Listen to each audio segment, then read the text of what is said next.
and a very warm welcome. I'm Shweta Punj and you're watching our special election coverage on Moneycontrol. The big showdown of 2024 is here.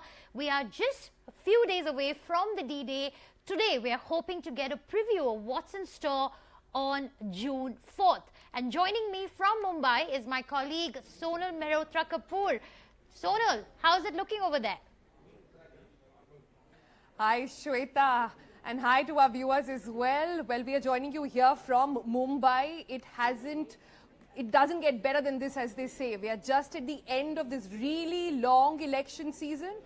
The second longest election ever in the history of India has finally concluded.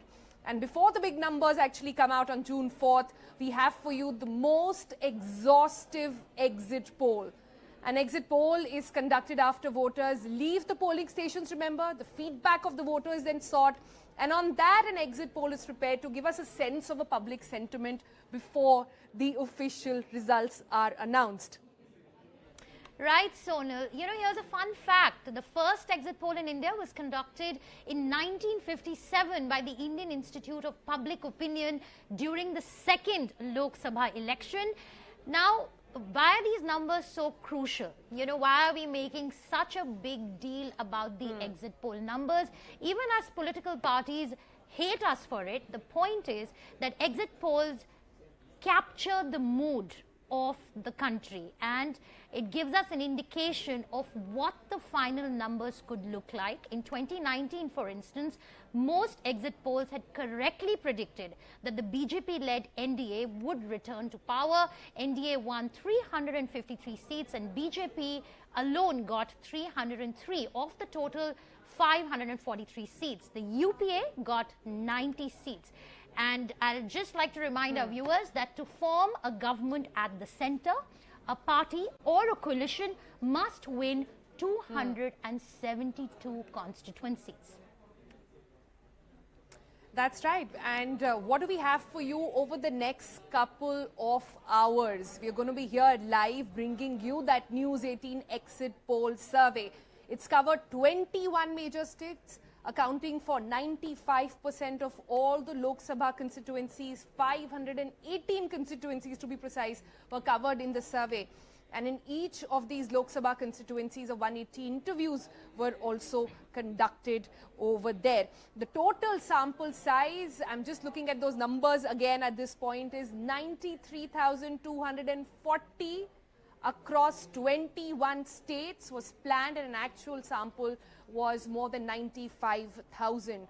So it is a good representation of how India thought, what India voted, and who, importantly, India voted for. Absolutely. The big numbers, of course, will be out on June 4th.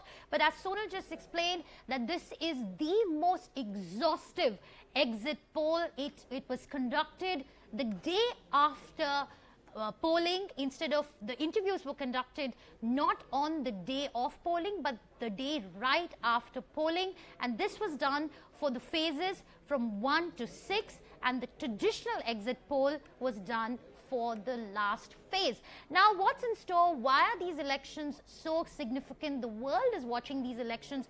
How India decides to vote, the government India will get on the 4th of June is being watched very closely across the world. To understand the significance of these elections, not only for India but for its leaders and India's perception in the world, I have with me a very expansive panel. Joining me from London is Gaurav Chaudhary, Consulting Editor, Network 18. Bodhitswa Ganguly, Group Consulting Editor, joins us from Mumbai. Abhijit Majumdar joins us from our newsroom in New Delhi, Consulting Editor of CNN News 18. Gaurav, I envy you right now. You are in London. You are in much cooler climes. But let me just say that we are where the action is. Just take us through the importance and the significance of these elections when it comes to India's perception in the world. Absolutely. No, thanks, Shweta. Thanks, everyone on this panel, also to our viewers. First, before I come to the importance of this election, just a few points about exit polls in India. And as you rightly mentioned, the first exit poll, in fact, took place almost 70 years ago. But over the years, I think exit poll psephology as a science and also as an art has really evolved in India. And compared to other countries, India is an extremely complex society and polity to actually gauge which way the voters' moods are swinging, because it's the markers of identity are very different. For instance, if you look at a state like Bihar or UP, the primary marker of identity would be caste or religion. In another state like Assam or Bengal, the primary marker of identity would probably be the language that they speak. It's almost like cracking the Da Vinci Code. So how do you know, when does the voter decide who to vote for? So is the voter deciding, and has the voter decided about a year ago, 6 months ago, or 3 months ago, or is the voter going to decide only 48 hours before before he or she actually goes out and casts his or her vote? And that is why if the voter decides about a year ago or much before the elections are held, then it kind of negates the necessity for a high octane campaign that we see in India, have been seeing in India. But over the years, it's not as much the quantity of the sample or the volume of the sample size, but also the quality of the sample that matters. And that is why over the years we have been seeing that exit polls have got directionally most of the things right.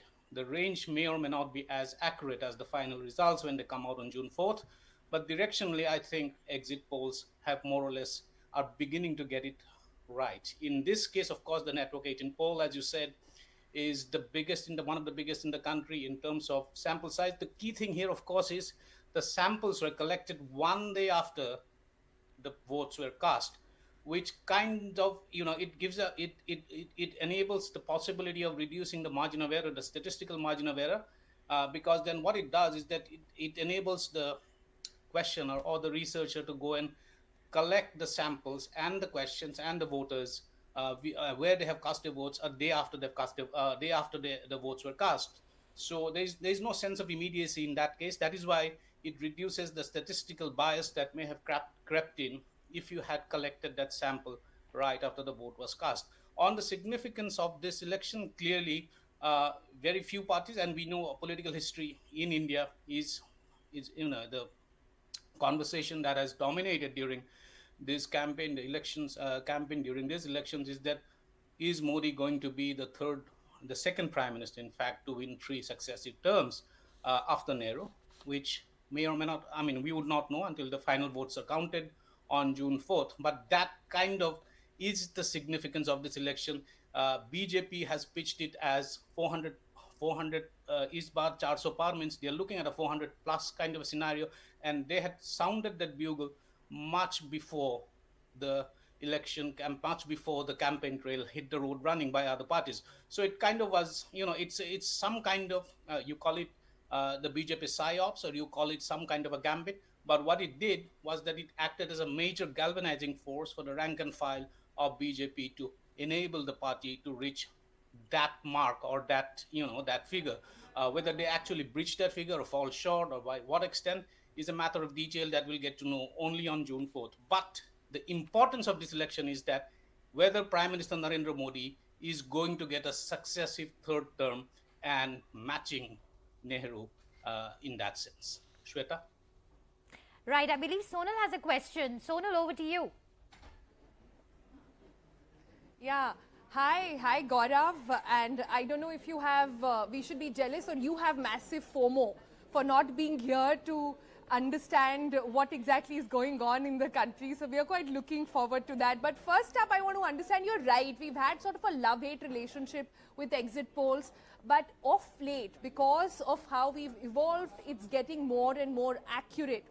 If you talk about the election momentum itself, since we at Moneycontrol love graphs and numbers, if we were to look at how the mood of the nation went around the election as well, it was sort of a curve over there. It started with elections being what many described as, fairly thanda, foregone conclusion, as many said. Then towards the second and third phase, it got really exciting. We said, oh, there's a fight, there's something happening. And towards the end again, there was a bit of a lull over there. Does that describe how this really long election has gone, and what significance these individual states that went to polls in the different phases are going to play? No, clearly, of course. I mean, see that's the beauty of Indian elections, and every phase, every state will have a different reason to vote for who they vote for, and those we will get to know only on the 4th of June. But the fact that if you look back at the campaign trail and the physiology of the campaign trail, there's so much at stake both for the BJP as well as the opposition. They none of them are going to leave any stone unturned, and that is why even if I mean, all of us know that the politicians who are contesting the elections know far better than any one of us whether they're going to win or lose. But that is something. If the first phase election was over, and if there was an internal survey of any party that they haven't done very well, then it gives them an opportunity to actually consolidate and try and catch up during the subsequent phases. And that is why you see it's like an ECG graph of a patient. Sometimes it fell flat, then it rose, and again it fell flat. You might call it shrill. You might those are descriptors that are best left to analysts and and politicians of different parties to describe. But no party, no configuration on both sides of the fence have actually left any stone unturned, and that is why we see the octane levels actually kept at very high levels, Right. even if it was a very long run election of 44 days. And it's actually about 80 days because the elections were notified on the 19th of March, and it's ended only today. So these 80 days, the octane maintaining that levels of high intensity has been a major challenge given the heat wave that has hit the country. But to credit to all political parties, I think they hit the campaign trail with all intensity and with all the intention of actually crossing the line. Right, Gaurav, absolutely. In this searing heat, we saw politicians campaign relentlessly from the India Alliance and, of course, from the NDA. The Prime Minister himself held over 1,000 rallies, if I remember correctly. Let me go across now to Bodhi. Bodhi, of course, is a veteran.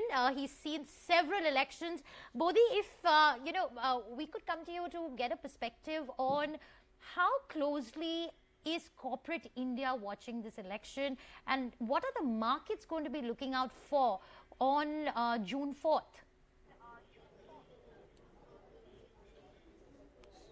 So Shweta, it would largely depend on what the exit polls say. So if the exit polls are favorable and indicate a comfortable majority for the NDA and a comfortable majority for the BJP on its own, I think that you will probably see a gap up opening possibly on Monday. So remember, there's a number of events, right? So you have the exit polls this evening, and there will be a reaction to that, depending on what the exit polls reveal. If that reaction is favorable, the market should open up on Monday, and then there are the actual results on Tuesday. And if the results are as expected, then we should have a favorable reaction to the market. The market is really looking for policy continuity, Right, and they're looking for a comfortable majority for the BJP-led NDA government. Right. We've seen that the private sector hasn't really kept up with the expectation of the kind of investments one was expecting. The government has been driving the investment cycle. Do you think this election and the numbers that come in, and if the Modi government does indeed come back with a very strong majority, that could actually give the private sector enough confidence to move ahead with their investment plans? Because at the moment, the economy, while we've reported stupendous numbers for the fourth quarter, it's not really firing on all cylinders.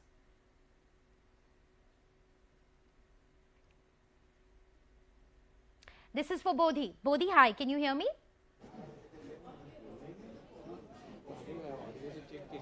All right, Gaurav, let me just bring you in here. Like I was just saying that while India has reported stupendous growth numbers for the fourth quarter, how crucial is this win, if it happens, for the Modi government, if it indeed is Modi 3.0 on June 4th? How crucial will the margin of the win be in terms of the signaling effect to the corporate sector to start the investment cycle? Because the fact is that the private sector has continued to hold back when it comes to announcing big investments. That's right. And that's a very relevant question. I'm glad that you asked this, Shweta. Markets like policy consistency. Markets don't like uncertainty. Markets do not like volatility.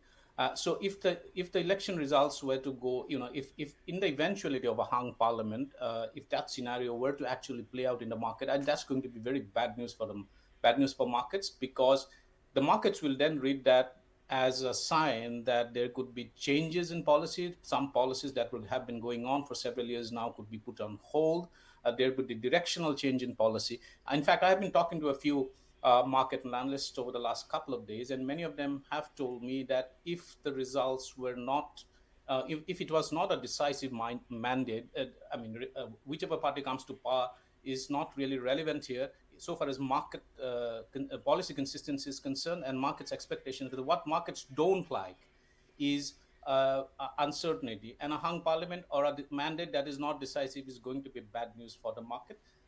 Next week is clearly important for another reason also, because the RBI is also going to announce his next policy. It comes right 2 days after election results are going to be announced. And interestingly, the accompanying commentary on the RBI policy and what does the MPC actually think, because the MPC is going to meet during the counting of the elections, and the policy is going to be announced 2 days after the elections have been, the mandate has been made known to the world, and whether the MPC actually comes across with an accompanying commentary on the election results is going to be very, very interesting to see. This is probably for the first time that RBI is going to hold the policy right so close to election results, and markets will be looking for cues, and anyone who's tracking Indian markets and the Indian economy will be looking for cues of what the RBI and the MPC, the five wise people actually think of the election results.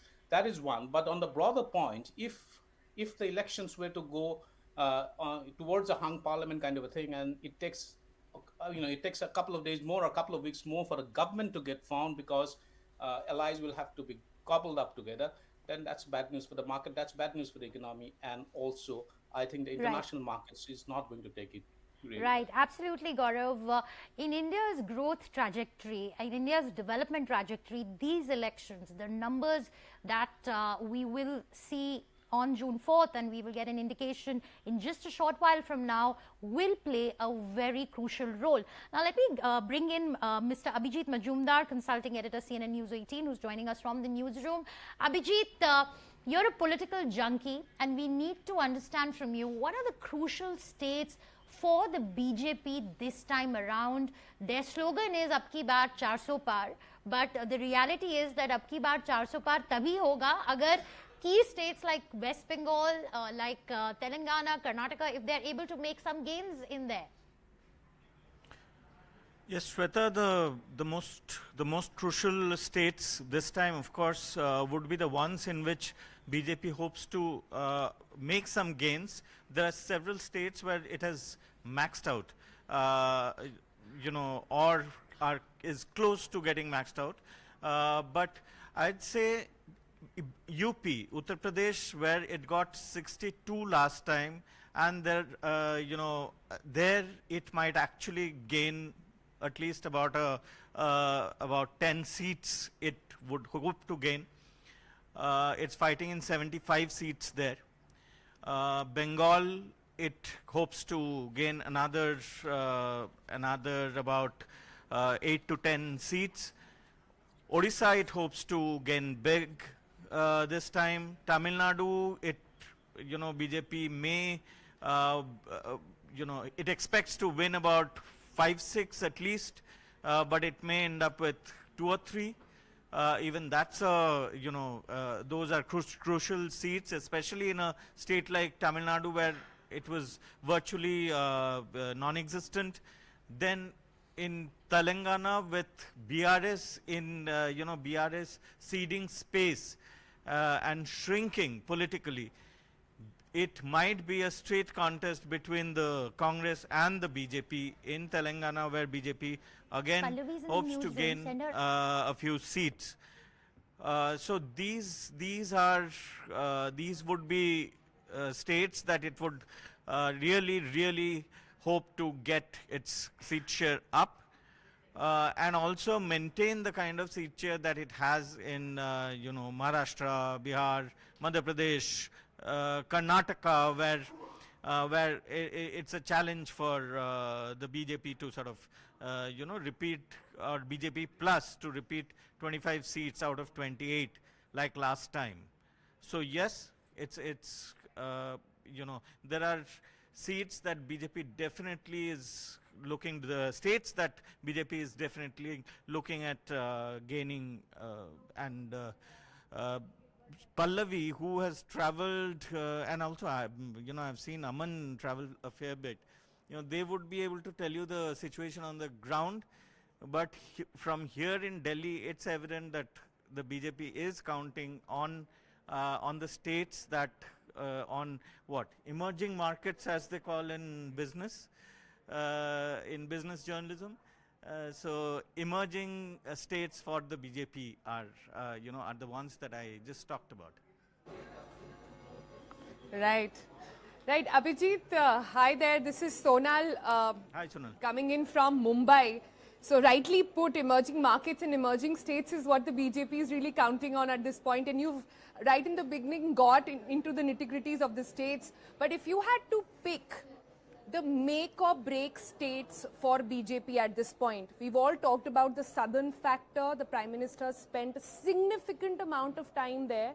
A lot of murmurs about how that's going to turn around as well. If you had to pick out 5 states which could be make or break for BJP at this point, which ones would that be? Obviously, the bigger states, Sonal, the ones with you know, 25 or more seats, I would say. UP, it has to do well. Ideally, it would want to do better than last time. Although there are, you know, there are some sections of the media which have been saying that Eastern UP could be a challenge for the BJP, etc. But remember, last time BJP, you know, against BJP, Akhilesh and Mayawati had actually teamed up. I mean, they fought the election together as allies, and yet BJP managed 62 seats. So one would think that BJP would get more than 62 this time. Bengal with 42 seats is extremely crucial for the BJP. Last time it surprised everybody, including itself, by getting 18 seats in Bengal. Bengal is, you know, Bengal has actually, you know, something of a wave. Everybody has been talking about this undercurrent election, that there is an absence of a wave.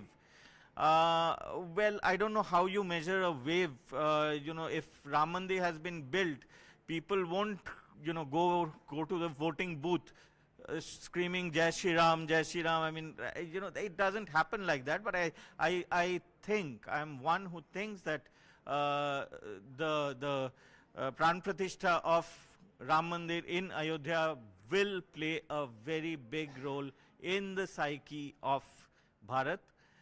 But in Bengal, coming back to Bengal, in Bengal there is actually tangible, active consolidation for the BJP. Now, Bengal is not an easy state, as we can see in the last in the last phase of the elections as well. There have been, you know, I have seen at least 10 to 15 reports of violence, of EVM, etc., thrown into a pond, of people, of journalists beaten up, you know, their head is bleeding, of women in Sandesh Khali allegedly threatened in the middle of the night. So that, you know, it's a extremely violent state, probably India's most violent state, politically violent state. Not even Jammu and Kashmir these days sees this kind of violence. So, you know, while there is active consolidation for the BJP, and it's a very important state for the BJP. Absolutely. But ultimately, that converting into votes, you know, getting into the EVMs is going to be the biggest challenge for the BJP, as the BJP, to its peril, understood in 2021. Of course, now there are central forces, there's a lot more watch. But even then, it is not easy. It's not going to be easy. Mamata Banerjee remains a mass leader. Absolutely. Par excellence, whether you agree with her policies or, you know, what she does, how she operates in politics, but she remains a force to reckon with. Absolutely. So, UP, Absolutely. Bengal, Maharashtra, again, it has a whole hodgepodge of allies, one may say, but these are strong allies. Ajit Pawar is again a mass leader. Eknath Shinde is a mass leader. I don't know how much of a difference Raj Thackeray would make, but yes, he's a good orator. Having him on their side is a plus for the BJP. Whether there will be a sympathy vote for the Shiv Sena, Uddhav Thackeray, and that would sort of completely change the Maharashtra elections.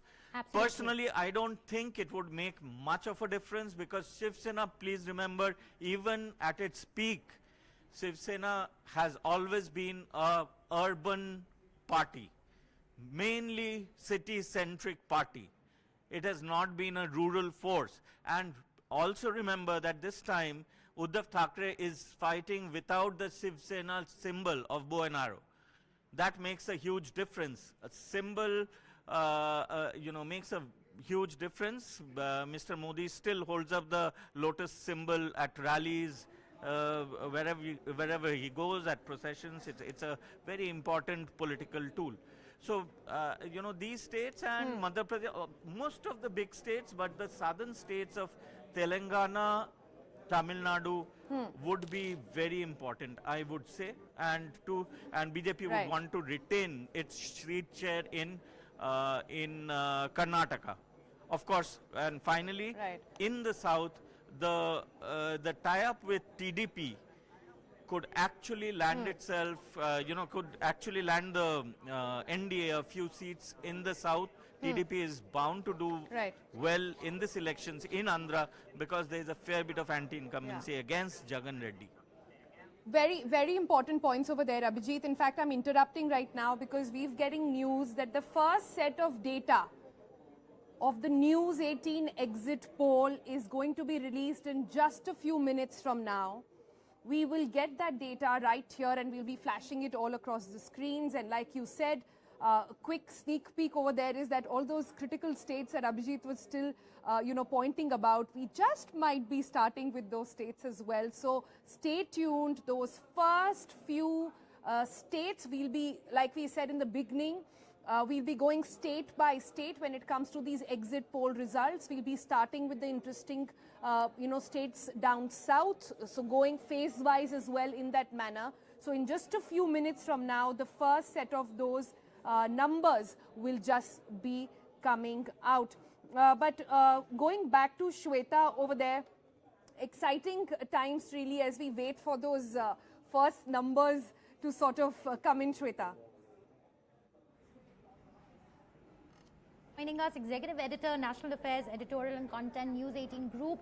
Aman has been all around the country. He knows the pulse of the people. So before we bring to you some exit poll numbers, let's get it from the reporter who has been on ground. Aman, just a few minutes before we were supposed to go live on this broadcast, Congress Pawan Khera released a statement saying that they've got an indication that the exit poll results could show a complete clean sweep, and they want Congress representatives to be in television studios to defend the exit poll. So what does that indicate, Aman? And, was there a Modi wave on ground, or was it missing? Because I was in Delhi and I was only going by what political analysts were telling me. And, these days it's very difficult to get a sense of really what's happening on ground, which is not driven by an agenda. Well, Shweta, what has happened today in a way exemplifies what has been the condition of the opposition alliance in this entire election. The story of U-turns, the story of taking a one decision today going back on it the next morning, going back to it the following day. So it is very exemplifying, I think, what has happened with the opposition alliance. I would like to take from where Abhijit left this conversation at the key states when you asked. For me, I think the key states will be the states of UP, Bihar, West Bengal and Maharashtra. These are also the 4 big states where Prime Minister Modi has done nearly half of his campaign. If PM Modi has done about 180 rallies and roadshows in all, nearly half of these events have happened in these 4 states. Obviously, these are also the 4 bigger states which contribute a bulk of MPs to the Lok Sabha. So if we go state-wise, let's begin with UP first. Now UP obviously with 80 MPs. If we go back to 2014, BJP, the NDA came up with a record performance of 73 out of 80 seats. It was backed by this huge Modi wave in UP, Mr. Amit Shah personally overseeing the election as the in charge of UP, and NDA surprised everybody with 73 seats, and all the 4 parties, the BJP, the Congress, the SP and the BSP were fighting separately in that election. Come to 2019, the SP, BSP and the RLD joined hands, and Congress unofficially was also a part of that alliance. Even then, the opposition could not bring down the tally of the BJP significantly. It brought it down only from 73 to 64 seats. And subsequently, the BJP won 2 more bipole seats, Rampur and Azamgarh. So BJP effectively today stands at 66 seats in Uttar Pradesh, the NDA. In this election, I think 3 things are favoring the BJP in UP. Number 1, the caste arithmetic has completely changed. The SP and the BSP are fighting separately. The RLD, in fact, changed camps to come towards the BJP. So the caste arithmetic is totally favoring the BJP in UP this time. Number 2, the appeal of the Prime Minister, Mr. Modi, in UP is phenomenal. He's contesting from Varanasi for a 3rd time. He remains immensely popular on the ground. To add to that is Mr. Yogi's popularity. This is one state, I would say, UP is one state where the Chief Minister, remains extremely popular. That has been the bane for the BJP in other states where the Chief Ministers maybe are not as strong while the Prime Minister's appeal is strong. This is not the case in UP, and where we see Yogi, Modi combined working together very, very strongly in the state. Of course, the Ram Temple, the Pran Pratishthan, which has happened in January 26th, January 22nd, I'm sorry, is a big talking point on the ground amongst the voters. And I think all this is combining into what I could say that UP is looking like the big success story for the BJP in these elections. I will not be surprised if the NDA in UP could touch the 73 mark, which it had touched in the 2014 wave for the BJP in UP. When we come to Bihar, Aman, that's Bihar, another key state, the NDA won 39 out of 40 seats in the last elections. The similar grouping is fighting this time also. The Jashwi and Congress on one side, and Nitish is back with the BJP. The worry for the BJP, I think, in Bihar is that though the BJP remains extremely strong on the 17 seats that it is contesting, the JDU doesn't seem to be that strong. Nitish Kumar is suffering serious anti-incumbency in Bihar. He's been given 16 seats to contest. How many he will win is a matter of big debate in Bihar. And Mr. Modi, I must tell you, has devoted a lot of his campaign to campaign for JDU candidates in Bihar this time, because the BJP looks comfortable on its own seats. So will Nitish Kumar drop maybe 1, 2, 3 seats remains to be seen. So Bihar is one story. West Bengal, obviously, the Abhijit went in great detail in West Bengal, so I won't go in great detail in West Bengal. But West Bengal is a state where BJP has gone from 2 to 18 MPs, from 3 MLAs to 80 MLAs the last time in this election. When we spoke to Prime Minister Modi, in fact, in that interview, he clearly told us that when we won 80 seats in West Bengal in the assembly election, many people said we had lost. No, it's a win, because see, where did we come from, the vote share that we increased. And so BJP is very confident this time in Bengal. From 18, it will go up to 22, 23. BJP leaders have been speaking about 30 plus. But I think the general wisdom is that BJP will be the largest, single largest party with the maximum number of seats in West Bengal. It will overtake TMC this time in West Bengal. Maharashtra is the puzzle which I think nobody can solve in this election. It is a complete puzzle. There are 4 parties. Somebody has jumped the other way. I think Maharashtra election is more about the particular candidate. Obviously, Mr. Modi remains extremely popular. Maharashtra is also similar case, Sonal and Shweta, like Bihar, where BJP is strong on its seats, but BJP is not so sure about its allies, Mr. Shinde and Mr. Ajit Pawar. So Mr. Modi has devoted a lot of his campaign actually for these allies to campaign for them so that their candidates also win. But which way Maharashtra will go, maybe our opinion exit poll today will throw more light and we'll be more wiser after that. But I think nobody can really predict Maharashtra. Even people who have traveled to the ground have returned completely confused. The joker in the pack in this election is Odisha and Jharkhand. States, Odisha will be a big surprise story, I feel. And third state I would predict will be a big surprise is Tamil Nadu. How much the BJP gains there in terms of seats, maybe few seats, but vote share will be a huge, huge story in Tamil Nadu. And the BJP is very confident that Tamil Nadu ultimately will go the Bengal way in the years to come, and BJP will be staging a big, big surge in Tamil Nadu in the years to come. Maybe this election is just the first launching ground for the BJP in Tamil Nadu. In the coming years, we will see that happening there. BJP also, Shweta, we asked, in fact, Mr. JP Nadda in an interview yesterday. He sounded very, very confident that in the northern part of India, be it Himachal, be it Haryana, Punjab, Madhya Pradesh, Rajasthan, BJP will be retaining its numbers. Yeah, there may be a couple of seats here and there which may go because BJP has saturated fully in these states. In many of these states, the direct contest is with the Congress party. And Congress remains strong in states like Haryana. That organization is very much there in Rajasthan, even in MP for that matter. So BJP could lose a few seats here and there, but I think the BJP is very confident those losses will be made up by big gains elsewhere and will offset more than enough the losses it may have to face in some parts of northern India. Okay, let's also go across to Pallavi, who is joining us from CNN News 18. Again, Pallavi is a veteran political journalist. Pallavi, you heard Aman. Now let's talk about the southern states: Tamil Nadu, Kerala, Karnataka, Andhra Pradesh, and Telangana. Combined population of 253 million and 131 seats. The BJP collectively has put its political might behind making gains in the southern region. What is it looking like? What are the key factors that are working for the BJP and that are not working for the BJP in the southern region? Well, Shweta, I think all of us know this, that the Prime Minister loves challenges. So for him, South is a huge challenge. Because the BJP has this entire... Pallavi, can't hear you very well. I think there's some issue with your audio over there. We'll come back to you in just a bit. Let me go across to Gaurav. Gaurav, you heard Aman, and from whatever we've picked up from whatever Aman has said, there is a great degree of confidence amongst the BJP leadership and also a great degree of optimism amongst the people of India and in their faith towards the BJP leadership. But the southern region, that's always been tricky for the BJP. They've put in the effort, but they've not been able to make gains in that region the way they have been hoping for. Do you think this time around it would be any time different? And of course, we'll be getting the exit poll results in just another 5 minutes. So very quickly, and we're probably going to be starting with the southern states. So before that, let's get a quick primer on the issues that are working for the BJP in the south and the issues that could pose a challenge to the BJP. No, so Shweta, if you look at the states, Aman also expended a considerable amount of time on the states that the BJP are likely to do well, and that this includes the states which many analysts are saying that BJP had maxed out, so there very little scope of, there's only a possibility of them coming down. But if you look at the states the northwestern states, say for instance, if you take Bengal, Odisha, Andhra Pradesh, Telangana, Kerala, Tamil Nadu, among them, they have about 160, and if you include Bihar in that, so they have about 180 odd seats. Last time around in 2019, BJP won less than 50 seats on its own.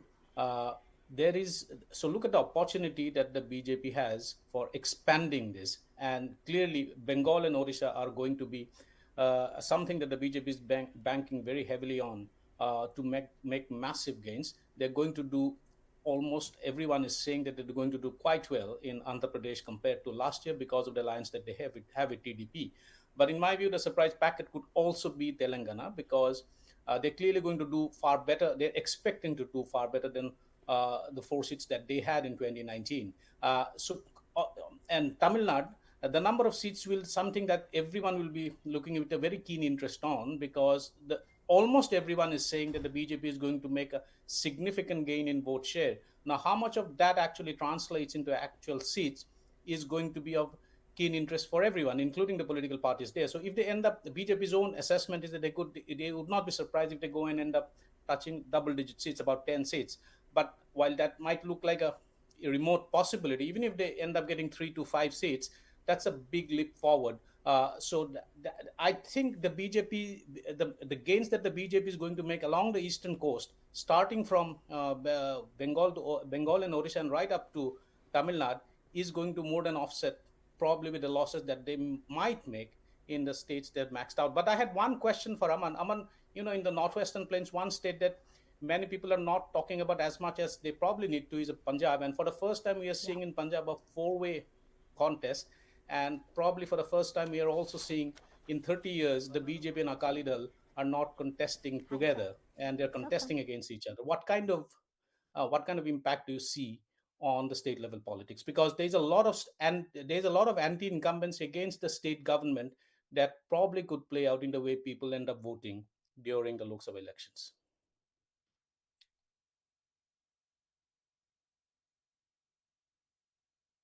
Gaurav, I think Aman couldn't get your question right now, but we'll get to him shortly. 2 more minutes to go before we have the exit poll numbers for you. Like we said earlier, they're going to be released in a phase-wise manner, in a state-wise manner, and it is the most exhaustive exit poll that's been conducted by any news organization, by any agency. It is an indicator of what might come in on June 4th, and like we've been discussing, these numbers are very, very crucial in India's growth trajectory. To go back to Gaurav's question on Punjab is an interesting story, Gaurav, because this is a state which has seen so much of violence, and if you look at the current politics and economics of Punjab, if you look at the economy of Punjab right now, it's in debt, it's let go of its industrialization, it's got a massive drug problem, and from whatever we've picked up so far, it seems like that the Aam Aadmi Party might be losing its sheen in Punjab. However, we'll see whether the people of Punjab are going to vote on national issues or are they going to vote on local issues. But this time around, the BJP is hoping to make some gains in Punjab, right, Gaurav? They're hoping to. And interesting thing, the interesting thing about the elections in Punjab this time is there is a four-way contest. And also for the first time in about 3 decades, the Akalis and the BJP are not together. They're fighting against each other.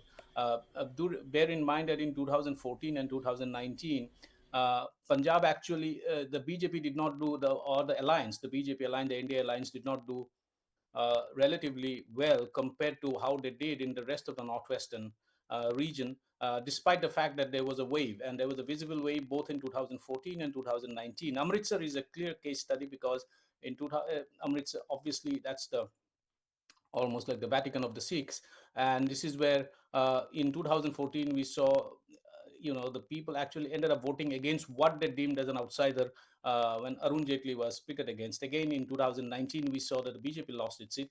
This time, the BJP has, there is a former ambassador who is contesting, and while he's being a local, he has left the city, that place many years ago, but is now trying to reconnect with his roots. Incidentally, he has changed his surname and started using Samundari, which is his grandfather's surname, to reconnect. So it's going to be interesting to see which way Amritsar votes. If BJP is actually, BJP manages to win Amritsar, despite not being in alliance with the Akalis, it could mark some kind of a pivot in the state's politics so far as BJP is concerned, because then BJP kind of marks this as a sign that they have been able to decouple itself from two things. One, from being overly dependent on the Akalis in state politics, and two, BJP was always being seen as a quote-unquote Hindu party in a Sikh state. So that is why they were in it. This was kind of a final frontier for them. So it was insurmountable politically to get into that state. If they managed to get Amritsar this time, I think that could be some kind of a marker. Shweta? Right, 11 seconds to go, Sonal. 11 seconds to go before we unveil the exit poll results for you right here on Moneycontrol. Sonal, over to you. Right, Shweta, we are counting our breaths now. Any minute now, we'll get an instruction that the numbers are in, and we'll be flashing them for our viewers as well. The first glimpse of this very exhaustive News 18 exit poll. But for the moment, let me bring in Bodhi over here. Bodhi Satya Ganguly, Group Consulting Editor here at Network 18. Bodhi, we were talking about Punjab. Let's move to where we are sitting right now, Maharashtra. Many people said that Maharashtra could be BJP's Waterloo. There was so much anticipation over who's gonna who people are voting for. A lot of times, what people, when they send Shiv Sena, even the pollsters didn't know who they really meant. Was it the Uddhav Thackeray faction or not? Having seen that long phase and sitting here today, what is your anticipation on which way this has gone? Maharashtra, again, a state where BJP and specifically the Prime Minister spent a lot of time. That's right. So this is one of the crucial swing states, to use the parlance of American politics. So out of the, see, it's a 48-seat state. Last time NDA had won 41, and they won an overwhelming victory. Now this time the expectation is the BJP is contesting 29. They don't expect, as far as I know, they expect to win most of the 29. They don't expect too many losses from them. They had won 23 last time, BJP contesting on its own. So even if they end up with 25, 26, they are fine. Of the remaining 18 seats, that's being contested by the Shinde Sena, which is now called the Shiv Sena, and Ajit Pawar's NCP. There is some expectation that there could be losses there, and the Uddhav Balasaheb Thackeray, the Shiv Sena belonging to Uddhav, and Sharad Pawar's group can do well, and the Congress. So the NDA may not, the bottom line is the NDA may not do that well. The BJP, I think, is expected to do quite well. These are risky things to say just before the exit polls comes out shortly. So, I hope these are not famous last words, but we'll find out soon enough, I think. Do you also think that Maharashtra this time around for Uddhav Thackeray was sort of an existential crisis? It is an existential crisis. If he does well, then quite frankly, he has some bargaining power, because there are the assembly elections coming up in Maharashtra in September, October. So he has bargaining power. If he doesn't do well, it's an existential crisis, by the way, both for Uddhav Thackeray and for the incumbent Chief Minister, Mr. Shinde. And it's also an existential crisis for the two NCPs. The one headed by Ajit Pawar, which is now the official NCP, and Sharad Pawar's NCP. Correct. So it's an existential crisis for everyone except the BJP. But yeah, I mean, it's a crucial state. And I think it's a question is, how do the allies of the BJP do? The BJP itself expects to do quite well, because Mr. Modi remains an overwhelmingly popular figure. Right. All right. We are counting down to the numbers. I believe Shweta has them now. Shweta, take us through those much anticipated southern states. Thanks, Sonal, for that. The first set of numbers coming in, we have exit poll numbers for Tamil Nadu, 39 seats. And what we are seeing right now is that NDA is looking at making gains in Tamil Nadu. The range of seats is between 1 and 3. India Alliance 36 to 39. ADMK plus 0 to 2. I have with me in the studios Mr. Brajesh Kumar Singh. Brajesh ji, how are you looking at these numbers? Tamil Nadu is a difficult state for the BJP, but it's looking like they're going to be making some substantial gains here. In fact, BJP is going to make history this time, as this exit poll indicates, because the only buzz or the question earlier during the campaigning was that is BJP going to open its account in Kerala and Tamil Nadu, because in Tamil Nadu, Trivandrum, the seat called Kanyakumari, earlier it was owned by BJP, but in Kerala there was no chance. In fact, there is no past history. So as exit poll indicates, this time BJP is going to get some seats in Tamil Nadu as well as in Kerala. In Kerala's history, this is for the very first time. If you look at the range, I think the range starts around 2, I think 1, 1 to 3, that's the range. So obviously BJP is going to open its account in Kerala.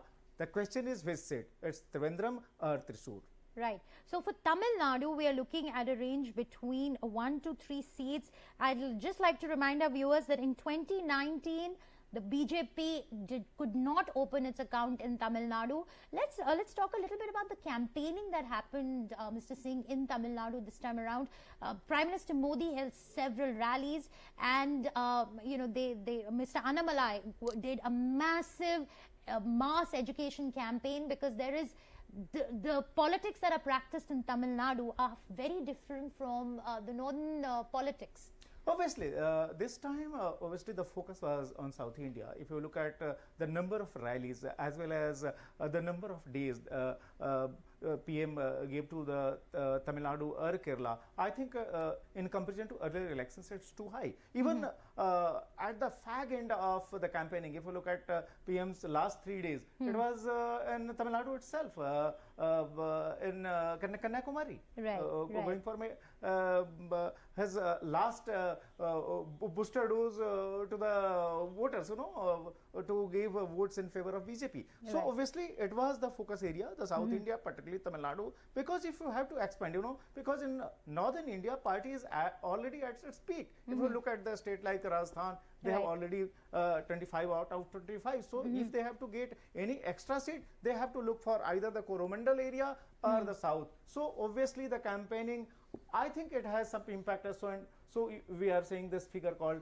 1, 2, 3, this is the range, and this range is I think only for the BJP. Right. Also in Tamil Nadu, from what we have seen, the local candidate makes a huge difference, and that's where the BJP has not been able to build its local leadership, and they've been catching up on it now. But it's a state where an MP candidate makes a huge difference.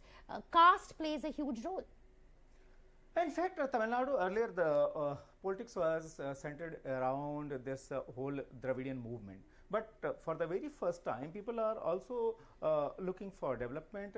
They are deviating away from typical Dravidian parties. So that's a very healthy sign for the BJP. Earlier, BJP typically castigated in Tamil Nadu as a North Indian Hindu party. So rigorous campaigning in the last 2-3 years, and now they have a very credible local face called Annamalai, who is a former IPS officer, and in last 2 years he has made a lot of inroads within the Tamil society and has created a buzz for the BJP, and I think that is got resulted into this exit poll. Absolutely. Let me go across to my colleague Pallavi, who's joining us. Pallavi, you've been touring all over the country, and here we have the first set of numbers coming in. These are of course exit poll results. NDA 1-3 and INDI Alliance 36-39. So it seems like the Annamalai magic might have worked in Tamil Nadu. Well, it certainly has been one of the most aggressive campaigns. I mean, I was just talking about this a short while back, Shweta. What the Prime Minister loves are challenges, So this perception that the BJP is only a North India party and it's not something in the South. And this is something which DMK, AIADMK, all of them have been trying to play up along with the Congress party. And, if you look at the campaigns of these southern parties and of the Congresses, the BJP has got a North India mindset. It's going to try and take over South. It's going to try and impose a North or Hindi culture on us. I think somewhere down the line the Prime Minister wanted to break this kind of perception. Now if you look at the Ram Mandir issue, the perception was that it's something which can click only in UP. It doesn't really matter down south. But Prime Minister extensively travelled with the Ram Mandir issue not only in North India, that's UP, but also down south, and in fact every step, whether he went to Rameshwaram, when he goes to Tamil Nadu, Andhra Pradesh, Kanyakumari, what's the point that he's trying to make? The Ram matters in the south as much as it matters in north. And the journey of Lord Ram as he travelled on to Sri Lanka and at that point of time and so on and so forth. In fact, the meditation of the Prime Minister in the last 45 hours, the point which was given to us was that, look, even though elections are over in Tamil Nadu, the Prime Minister still gives a lot of importance to Kanyakumari and to Tamil Nadu as well. I think it was an attempt to break that perception, and that matters. And this is something I've been talking about, how the BJP works like a woodpecker, they keep on chipping. They don't look at, very myopic or, like right now movement. They look ahead. So there are going to be elections in Tamil Nadu 2 years down the line, and basically he's using this opportunity also create a ground that, the BJP will definitely be a player in that southern state, just as, for example, it's emerged as a player in West Bengal. I mean, who would have thought about BJP versus TMC battle a few years back? That's exactly the kind of a formula which the Prime Minister wants to attach. Coimbatore, I went there. Very, very strong, aggressive campaign by the BJP, by Annamalai himself, and the fact that the Prime Minister did road shows over there. So the BJP is certainly hoping that 1 or 2 seats in the south, and certainly Coimbatore, which is not going to be an easy one, because towards the end I saw the AIADMK and DMK, despite their differences, are kind of ganging up to ensure that we have to keep Annamalai away.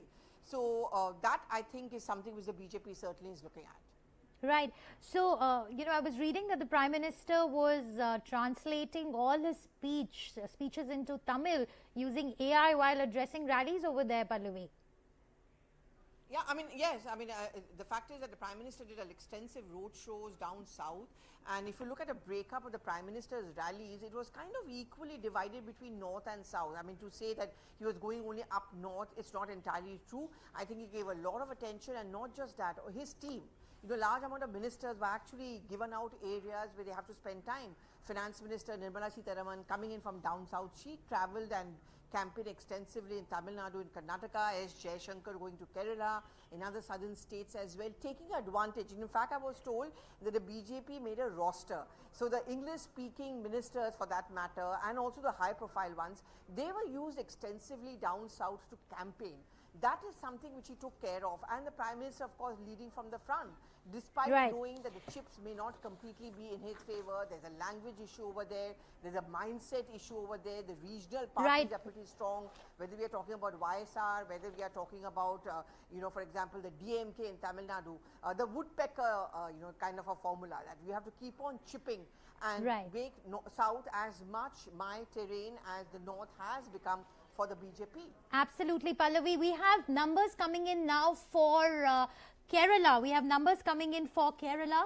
Let's quickly take a look at how is it looking for Kerala. 20 seats in Kerala, UDF 15 to 18, LDF 2 to 5, NDA 1 to 3. A very, very optimistic set of numbers coming in here for Kerala. We have to remember that the last time around in 2019, the BJP, the NDA did not win a single seat in Kerala. Brajeshji, how are you looking at these numbers? Shweta, not only 2019, but in the history of Kerala, BJP has never won a single seat in Kerala. So this figure called the range 1, 2, 3 is a very healthy figure as far as the NDA or primarily the BJP is concerned. Another major trend, obviously everybody was talking about the expected downfall of the LDF in Kerala and the rise of UDF. It is also visible in our exit poll. Absolutely. Let me go across now to Gaurav and Abhijit, if we can get them on. Gaurav and Abhijit, Gaurav, you first. We've seen numbers coming in for Tamil Nadu and then Kerala. Substantial leads for the BJP in these two southern states. How crucial are they for BJP's goal of crossing 400?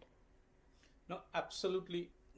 For the BJP, these numbers are something that are going to bring a smile to every worker there, because if these trends were to hold true, there in Kerala, for instance, there are two things that the numbers are saying. One, the UDF's numbers have come down in the range of 12. It has come down to about 12 to 15. So last time the Congress had maxed out, the UDF had maxed out in Kerala. So it means LDF has actually eaten into the Congress's votes, and the BJP, if it ends up getting about 3 seats, that's a massive gain. In Tamil Nadu, of course, last time around they didn't win a single seat. Their AIDMK won a seat. This time, if they end up getting 3 seats, this is something that the BJP can look at one giant step towards the 2026 assembly elections. And Annamalai, we all know, has been toiling and going through the rough and tumble of Tamil Nadu politics over the last several years, clearly. And as Brajesh said, the Prime Minister himself has expended a considerable amount of political capital, invested a lot of political capital in Tamil Nadu, including his meditation now, clearly in the southern part of India. So, and Tamil Nadu being one of his clearest, ports of call over the last several months. As Pallavi said, that Ram does not, he wanted to carry that message that Ram is not just about North India, it's also as much about Tamil Nadu, which, if these numbers were to hold true, clearly these seems to be the Prime Minister's and the BJP's party's concerted and very focused, relentless effort seem to be bearing fruit. Right. Let me go across to Abhijit. Abhijit, you were expecting these numbers, you were expecting the BJP to make big gains in the south. Shweta, could you be a little louder on this? Yes, absolutely. I'm saying, Abhijit, you were quite optimistic about the BJP making gains in the southern states. It looks like the BJP, from the exit poll numbers, it looks like it will open an account in Tamil Nadu and it will open an account in Kerala, two very crucial states for the BJP. Correct. Now, Shweta, you know, I think Aman just gave the analogy of Tamil Nadu and West Bengal.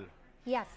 In West Bengal, BJP's seat share used to be, you know, before 2019, it used to be in single digits almost. And then suddenly in 2019, even optimistic observers were thinking about not more than, you know, 4 to 5 seats, maximum 8 seats to the BJP, and it got 18.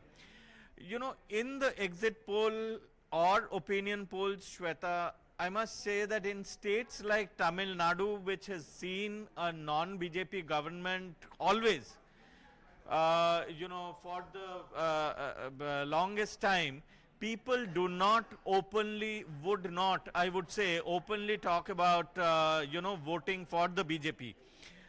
So, do not be surprised if the seat vote share certainly, and also the seats share in Tamil Nadu goes up considerably. Even in Kerala, we see that the exit poll is giving 1 to 3 seats to the NDA. If that happens, if NDA gets even 2 seats in Kerala, that's going to be quite a booster for them. And remember, in Kerala, Congress last time got 15 seats, and IUML got, I think, 2 seats. So anything less than that, Congress doesn't have too many catchment areas for seats. If it gets less in states like Kerala or Punjab, it is, I'm afraid, going to do, you know, it is staring at a worse result than 2019. Brijesh ji, if these numbers come true on June 4th from Kerala, from Tamil Nadu, will it be a huge stamp of approval for brand Modi, that has been trying to make inroads into the southern states, into the southern belt, and you know, this time around the BJP fielded some very high profile candidates. Mr. Rajiv Chandrasekhar is fighting a tough seat in Thiruvananthapuram against Shashi Tharoor, and from the 1 to 3 seats that the NDA could get in Kerala, maybe one of those seats is Thiruvananthapuram. So, you know, what does this mean for Prime Minister Modi making inroads into the southern bastions? Shweta, the message is very, very clear. Modi acceptability is pan-India. It's no more only concentrated towards north, east or west. So it's equally strengthened in southern India also. This is the very clear-cut message. As far as the BJP is concerned, you know, the BJP was earlier castigated as a typical North Hindu party. This exit poll, it shows that if it got converted into the actual results on June 4th, BJP is the true national party. That's the big message we have. And as far as the BJP leadership is concerned, you know, they have their own internal target about the South this time. And the target was to achieve 40 seats. Brijesh, let me interrupt you. Yeah. Let me interrupt you here. Look at the numbers for Karnataka. Sonal, have you seen the numbers for Karnataka? NDA 23 to 26, Congress 3 to 7. Sonal. That's right. So we saw Tamil Nadu, we saw Kerala. It's now the turn for Karnataka, one state which is so closely watched out. BJP over there, let's go into those numbers, coming in at 21-24, NDA on the whole 23-26, and Bodhi, Congress 3 to 7, and you know, India Alliance again 3 to 7 over there. So first reactions on the numbers over there. Karnataka 21 to 24. Is BJP happy with this? So it's a big victory for the BJP. Yeah. It's a big victory given all that we've seen. If you go back to the 2019 numbers, the BJP got 25 in Karnataka, and the NDA actually got 27. If you look at, if you go back to 2014, the Congress had won 7 seats, so it's below its 2014 levels. If these exit polls turn out to be, turn out to be correct, so it's a massive it's a massive victory for the BJP. I think the BJP will be happy. Karnataka is one of India's leading states in terms of, it's one of India's most industrialized states. The BJP was not happy about losing the assembly elections last year in May 2023, right? So they were, they regarded that as a setback, so they have worked hard. And I dare say we'll have to see if these results actually hold true, yeah. Hold true. But it may even to some extent destabilize the government because there's a friction between the Chief Minister and DK Yeah, but Shiv Kumar. Karnataka, would you say, is a political landscape that is significantly influenced by caste groups? And that seemed to have played out yet again. Yeah. So the other, so one is the caste group factor, but I would also bring out, one of the theories which has not been borne out by these exit polls is that the Congress was putting up a good fight because it's guarantees. The free bus travel, for women, and various other, the 4 or 5 guarantees had worked. That was the narrative. If these exit polls are borne out by the actual results on Tuesday, then those guarantees have not worked.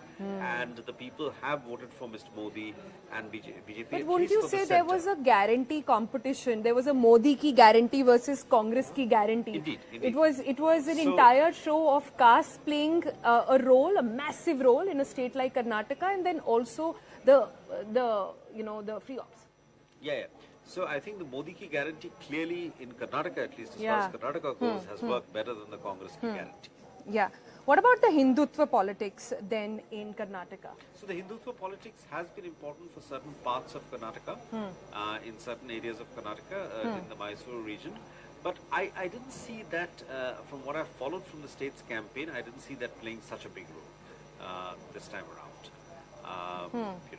So yes, it was a factor. The Ram Mandir, the Hindutva politics is one of the ideological bedrocks of the BJP. It's part of BJP's narrative anyway. But in Karnataka, I don't see that as playing a role. You don't see that as playing a role? Playing a significant role, playing some role. Okay. I just want to check if we have Aman still and if we can go to him since he's travelled.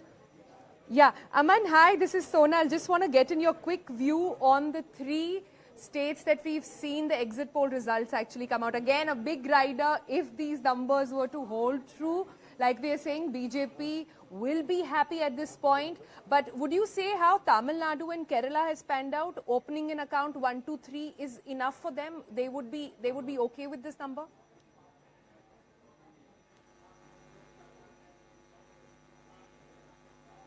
Okay, I'm told. Okay, let me take that question. Let me take that question to Abhijit. Abhijit, could you hear me? Yeah, Sonal. Yeah. So I was talking to Bodhi right now and just understanding the Karnataka factor, the numbers, if they were to hold true, clearly means that number 1, caste has again played a role. Number 2, guarantees have played a role. Do you have a third factor that you think was moving the election mood and the voter sentiment in Karnataka?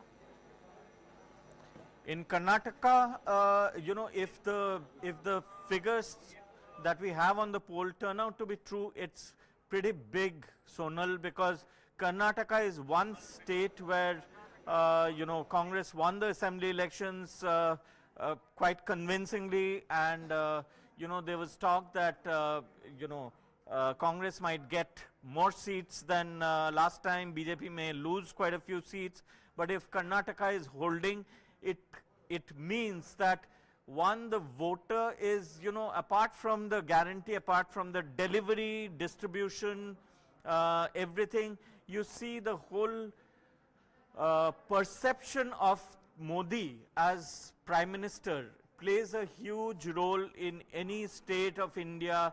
There is no north-south divide as, in most cases, as Congress may want to claim. Karnataka has, even last time Karnataka voted for a strong nationalist agenda, and if the figures are holding this time, then it's actually big news for the BJP. Then it is actually not going to lose seats from any of the states in Karnataka, in fact, in South India, and in fact build on its tally. Anything that BJP now gets apart from Karnataka is a plus. It's the Modi factor. it's what the government has delivered on ground. It's perception. It is emotion. I again say that Ram Mandir does, issues like Ram Mandir definitely plays a big role. National security, etc., plays a big role, and also to a great extent what the Congress state government has done after coming to power may have a role to play in it. Maybe the people are not happy with the with the last few months of the Congress government. Several of the decisions of the previous BJP government has been overturned. Stuff like the hijab ban in schools, etc. The Congress tried to overturn it. Also on OBC quota. So there could be a Hindutva play in Karnataka apart from Modi's own charisma and own equity with the voters. Okay. Sonal. Okay, so if Brijesh is with us, I would like to sort of go to him as well and get like a wholesome three-state picture that we have right now. Brijesh ji, what is your understanding from how the three states are looking right now, Tamil Nadu, Kerala and Karnataka? This center versus state divide on how people vote for central elections versus how people vote for state elections. How do you see that playing, keeping these three states, the numbers for which we've got now? Sonal, now it is well established that the voting pattern in Lok Sabha and the assembly elections are quite different. If you look at the 2018 assembly elections in Rajasthan, Madhya Pradesh and Chhattisgarh, and then the Lok Sabha elections in 2019, the trend was completely pulled apart. For example, in 2018, Congress won Chhattisgarh, Madhya Pradesh and Rajasthan. But in 2019 Lok Sabha elections, अगर आपको याद हो तो जो राजस्थान में 25 की 25 BJP ने जीती, मध्य प्रदेश में भी वैसे ही रहा, राजस्थान में भी वैसा रहा. अगर आप साउथ को देखें, if you look at the exit poll results of the South India, BJP was expecting to get 40 seats in South India, and the exit poll results so far, they indicate about the range of the maximum 36. So party is gaining big time in South India. That's the very clear-cut message, And if you look at the figures of Andhra and Telangana, last time in 2019 in Andhra Pradesh, there was no seat for the BJP. This time they are gaining again. In 2019 in Telangana, they were hardly having 4 seats. The BJP won only 4. This time again there is an increase. So they are consolidating, they are increasing their tally in South India. That's the very big message. And brand Modi is quite intact, quite well established even in the southern states also. This is a very clear message. Right. Brijesh, very quickly, if we look at the caste groups in Karnataka, Lingayats, Vokaligas and the Kurubas, now Lingayats concentrated in northern Karnataka and traditionally a BJP stronghold showed a shift towards the Congress in the 2019 elections. Do you think that's reversed a little bit? Because this is looking like a repeat of 2019, the numbers. Almost the numbers are same. In 2019, BJP won 25 seats in Karnataka. Now this time the range is 21 to 24. Right. So it's almost similar. Right. In 2019, JDS won 1 seat. This time also it looks like that they are winning around 1 to 2 seats. So almost the tally is same. So the clear-cut message that if you look at the assembly elections in Karnataka 2 years ago, the pattern was that the BJP is sliding and sliding. But if you look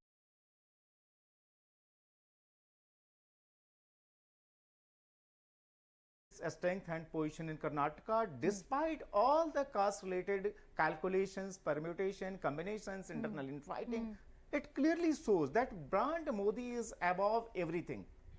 It negates every negative factor. Right. That's the very clear message. Right. Oh, look at the numbers now. We have numbers coming in for Telangana. Telangana, BRS 2 to 5 seats, Congress 5 to 8 and BJP 7 to 10. So, I was just discussing about this range only, the 7 to 10. Last time in 2019, it was only 4. BJP won only 4 seats in Telangana. This time it is 7 to 10. So it's a big plus for the BJP in Telangana. And if you look at the figures of Andhra Pradesh also, I think we can throw the figures of Andhra Pradesh also. And Andhra Pradesh party is gaining in the range of 4 to 6.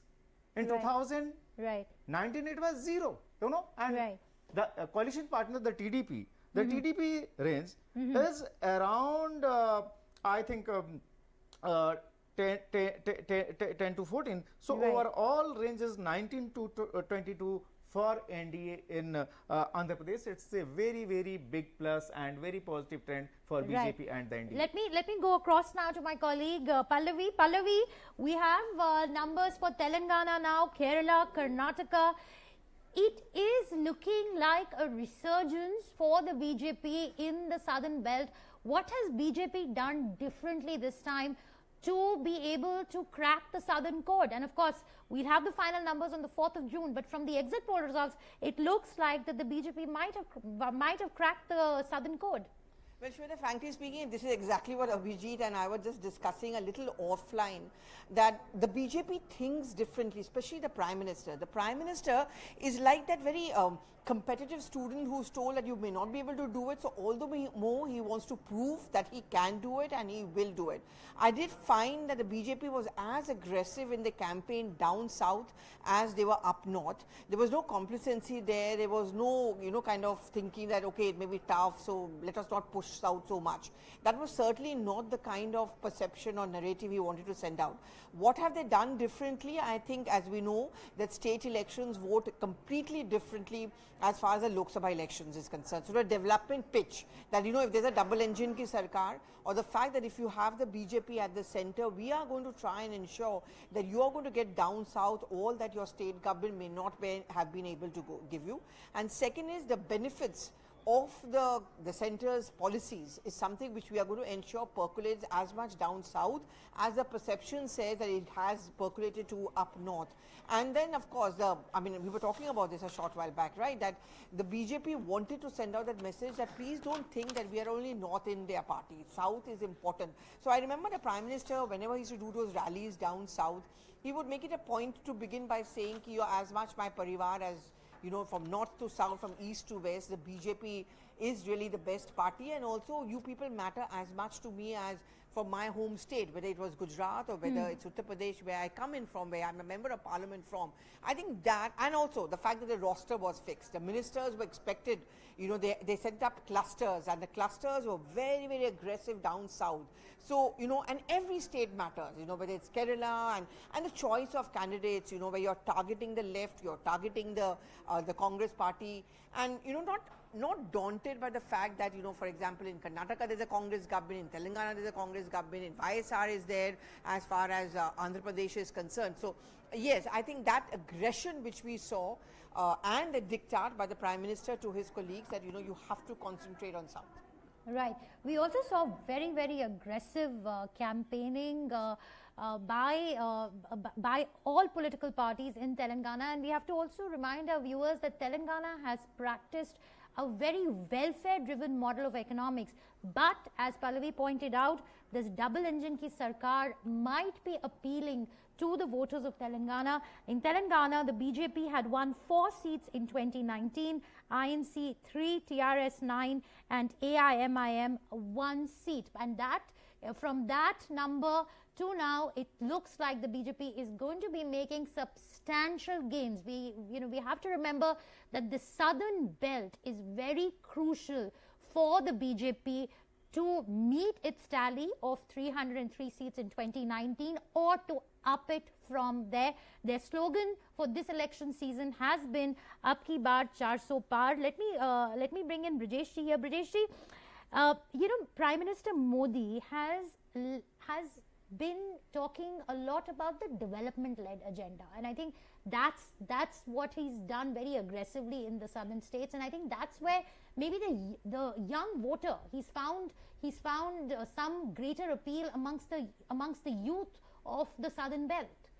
Yeah, obviously, and that is showing in the results also. But earlier you talked about the 400 par. Just for the record, in the history of Indian electorate or the parliamentary elections, for the first and last time so far, it was only in 1984 when, after the assassination of Mrs. Gandhi, then Prime Minister Mrs. Indira Gandhi, Congress got 404 seats. Right. Never before, never after. Right. So this 400 par is a very ambitious target, and if BJP or NDA, if they win 400 seats, I think it will be a tremendous record, because the 1984 election, it was not a general election, not a routine election.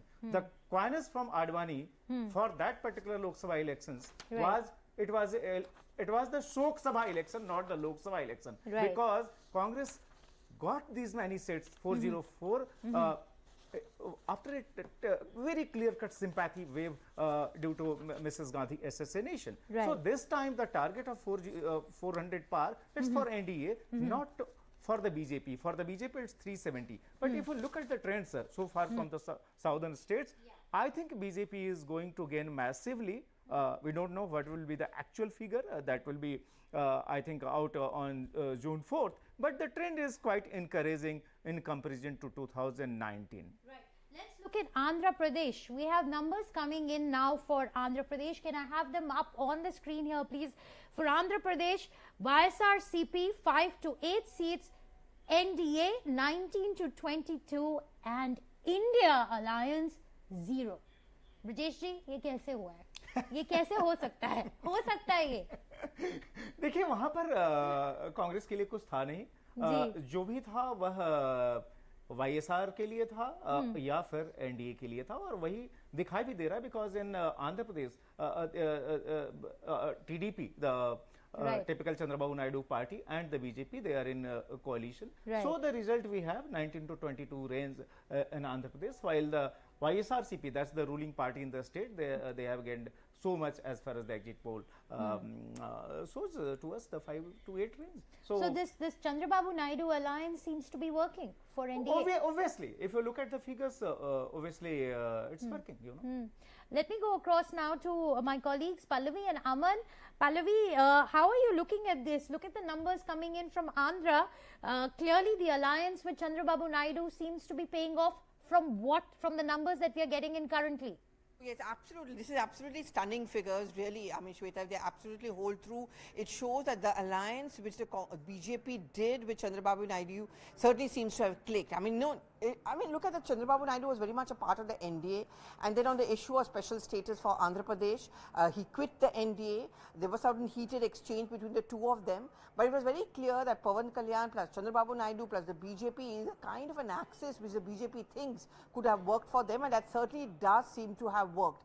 Chandrababu Naidu also tried to play on the fact that an anti-incumbency against Jagan Mohan Reddy. The second factor, of course, is that he was imprisoned, he comes out, so he appeals to that caste sentiment, and also, he's a man who's known for his development agenda. The IT sector, the IT hub, which Hyderabad became, was actually when Chandrababu Naidu was the chief minister. I mean, I remember we used to see, that digitalization and remote control meetings, all of that were success stories. So it is not that Chandrababu Naidu doesn't emote or reflect the development agenda which the BJP always talks about. I think that is something which could have worked and clicked in favor of the alliance, and it will be interesting to see whether Jagan Mohan Reddy also remains the chief minister. Will it have an impact on the assembly results as well?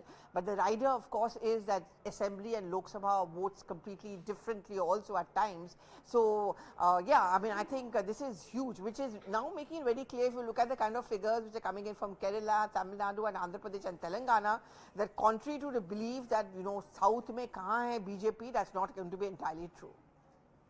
Talking about Jagan Mohan Reddy and his welfare model, Pallavi, he's really turned the welfare model on its head. Everything in Telangana is free, free, free. So it's quite an interesting set of numbers coming in. Let me go across to my colleague Sonal in Bombay. Sonal, over to you.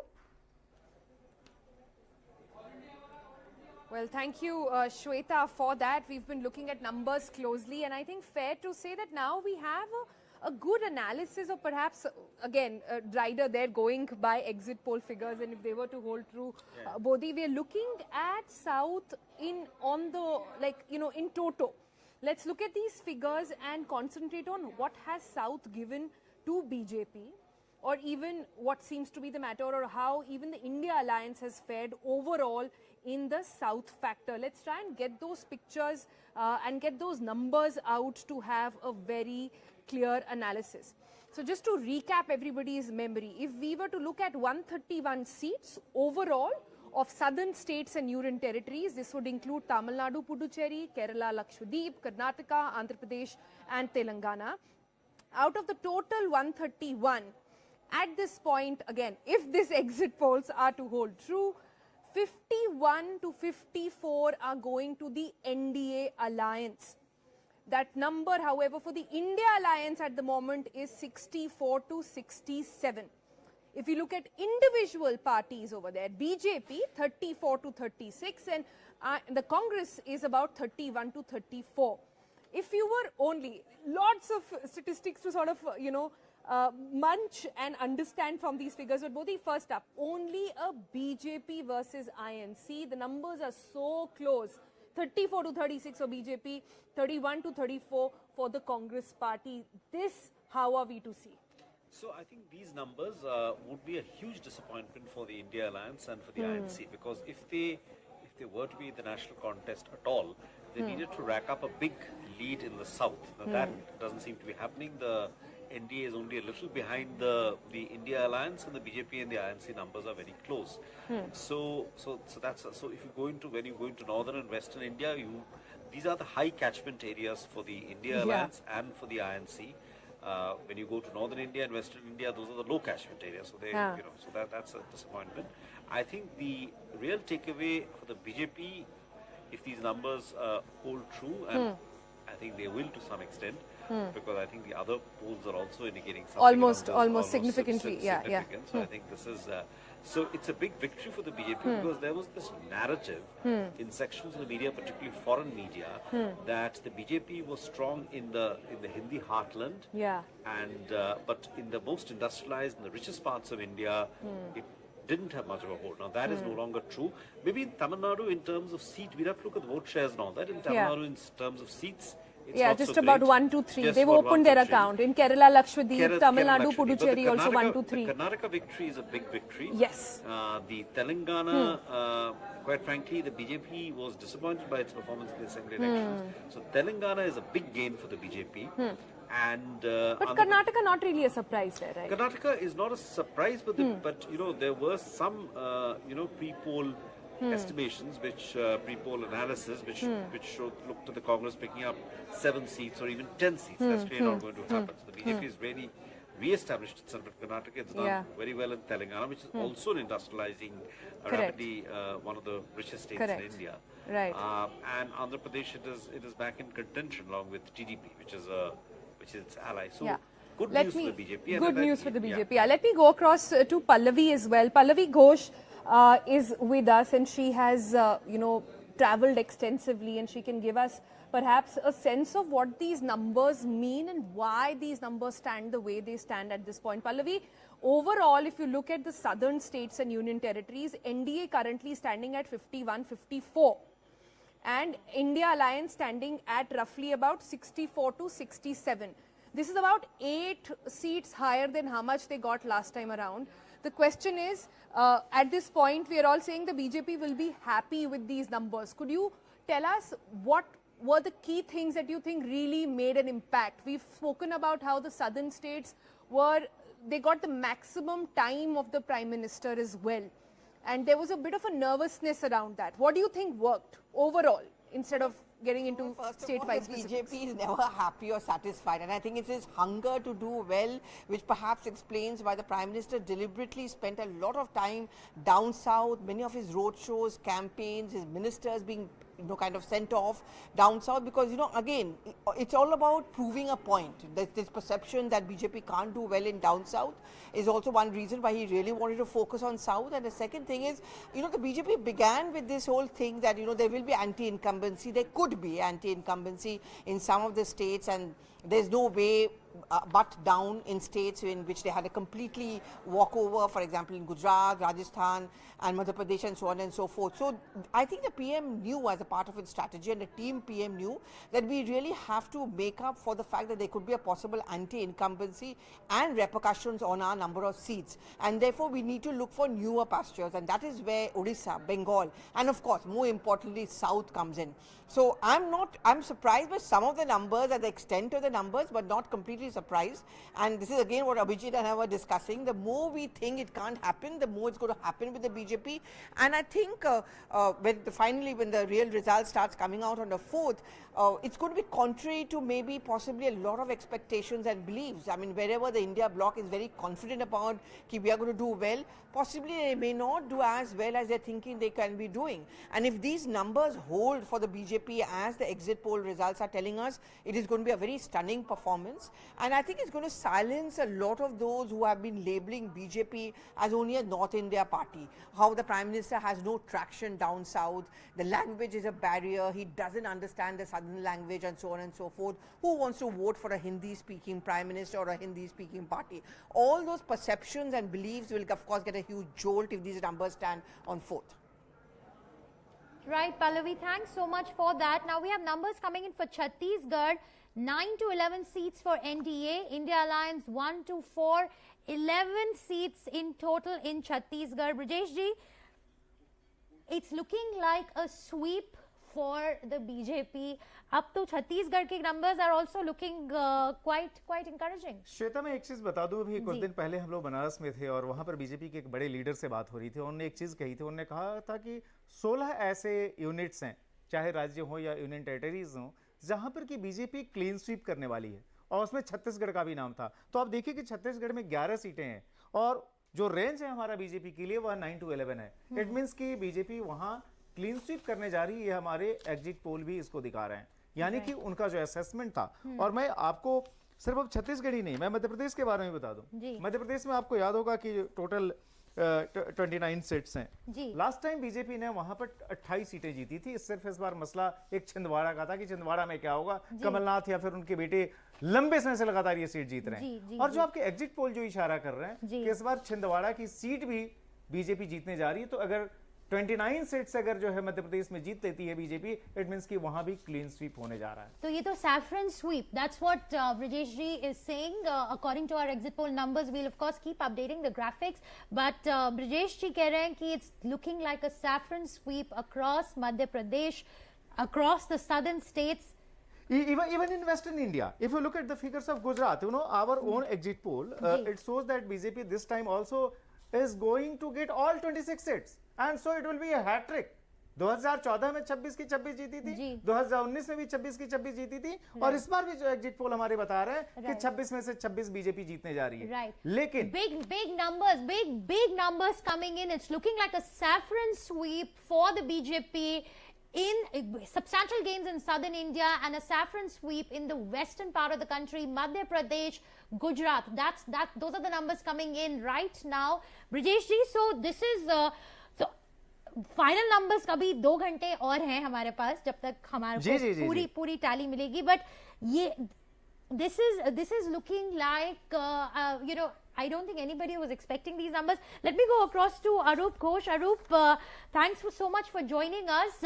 What is your sense of the exit poll numbers that we've seen so far? It's looking like the BJP making substantial gains in the southern part of the country, and from the numbers getting in, it's looking like a clean sweep for the BJP in Gujarat and Madhya Pradesh. I just feel that the numbers that are coming in, the real, I won't say surprise element, but listening to the commentary so far and the limited travel opportunities that I've had, plus the experience one has had of covering elections, there was a time when Indira Gandhi had a massive hold through the Congress on the south, and she repeatedly, whenever she was in trouble in the north for different reasons, would go there. Cut to the present time, I think some of the campaign that the BJP has run under Narendra Modi, the choice of ministers who have been assigned certain states in the south, the issues that were raised, and the point that is being repeatedly made is that Modi as a brand ceases to be just a Hindi-speaking prime minister, and that has a very stunning impact in some of the numbers coming through. Of course, as we know, exit polls, it depends on the sample size, and we've done a lot of such surveys in the past. The 2014 and 2019 exit polls, if we look back, were a little off the mark, but the expected results were there. And this time, for me, the most interesting aspect is forget the north, forget central India. If you look at the south and the numbers that are coming in from the west, it is a lot of the hard work which is paying off, and particularly the way BJP consistently worked in the east as well as the northeast. For me, that was a very, very interesting exercise. They never gave up on any region, because once he said "Ab ki baar 400 par," so where would the numbers come from? They've already reached a certain saturation in central and north India. Then obviously you have to open up new markets, you open up new territories, and that's exactly what is happening. Right, Arup. You know, absolutely. It was actually a one-way fight for the BJP in Gujarat, because the Congress really did not even put up a fight in the state of Gujarat. There was no visibility of their campaign. In Surat, the Congress candidate backed out. In fact, if you look at the numbers, this time around, Brijesh ji, there were a very small, in terms of, there's been a decline in the number of candidates who've contested this time in Gujarat. Yeah. If you look at the figures of Gujarat, you know, the exit poll shows that BJP is again getting all 26 seats. You know, in the history of Gujarat, for the very first time in 2014 only, any party was in a position to get all 26 seats. The same thing happened in 2019 also. So if this exit poll result, if it got converted into the real result on June 4th, so it will be a massive record. Hat trick of all 26 seats, you know, it never happened even in the great Nehruvian or the great Indira Gandhi days, you know. So it is the brand Modi complete dominance in Gujarat, and it's obvious also, because you know Gujarat is his own home state. Right. Even for the home minister Amit Shah, it is the home state.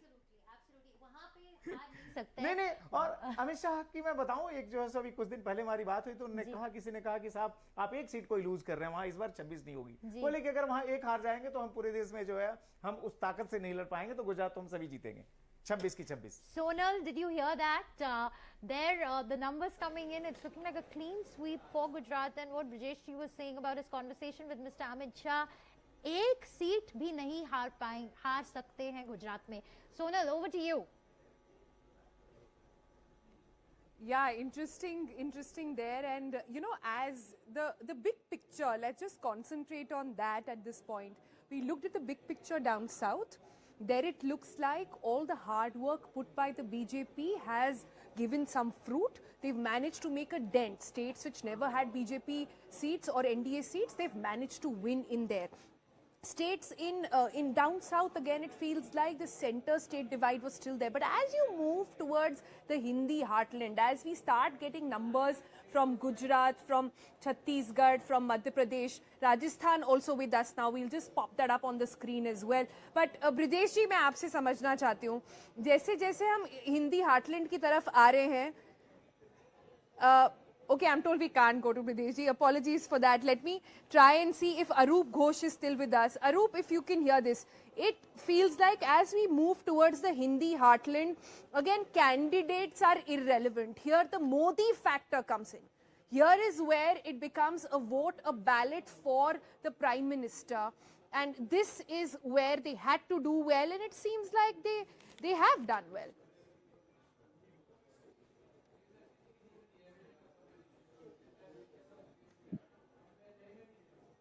Arup, can you hear me?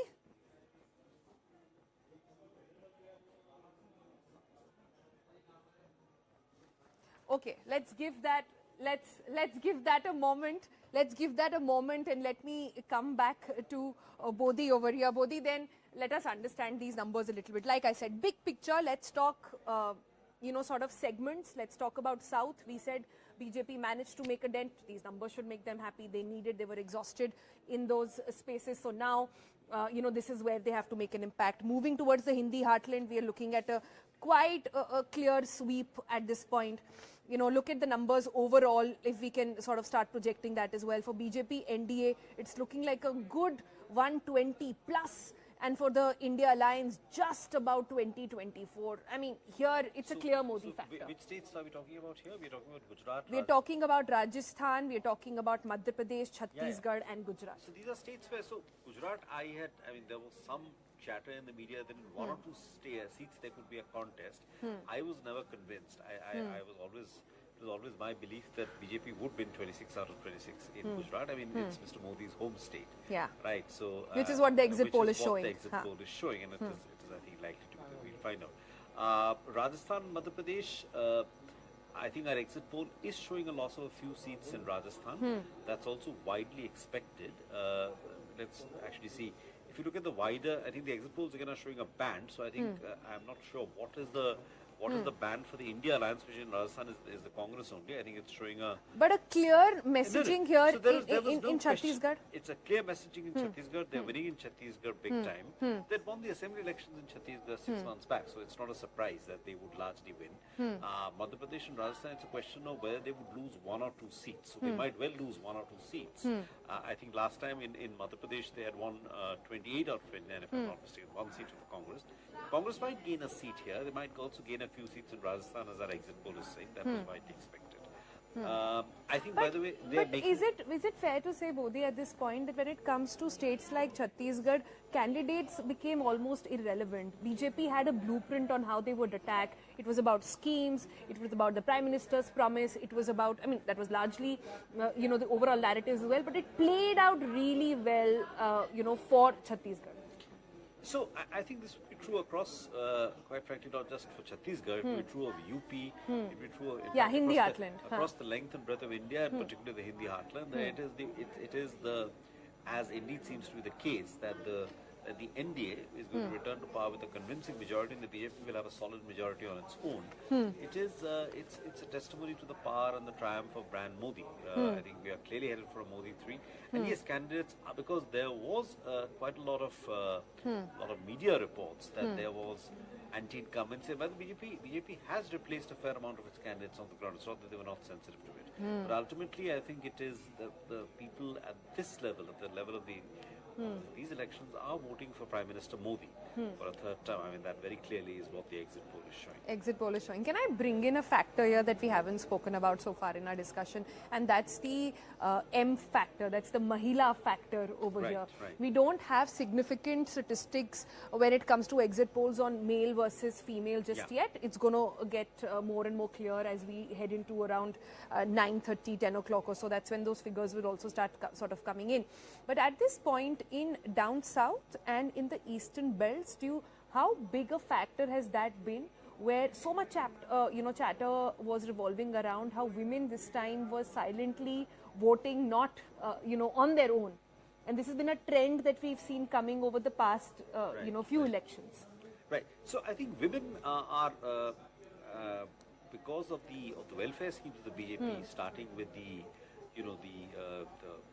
introduction of gas cylinders and the replacement of the chulhas in the first in Modi 1, then the supply of piped water. So the women have emerged as a major vote bank for the BJP. They are in fact what the BJP calls a silent vote bank. A lot of women, more than men, they believe vote for the BJP. This is particularly true of northern India, of North India. There is a silent vote bank. The other silent the other silent vote bank for BJP, other than women, are also the castes other than Yadavs in the OBC, what is referred to as the smaller OBC caste, which the BJP, which has become a solid vote bank for the BJP, particularly in UP and Bihar.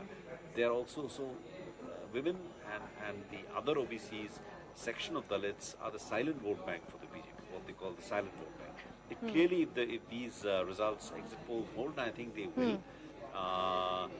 will indicate that these vote banks have again delivered for Mr. Modi. Yeah, they seem to be indicating that. Let's toss back to Delhi to get more pictures and get more numbers now of other states coming in. Very curious to see which way UP is also going. That's where all eyes are, Shweta.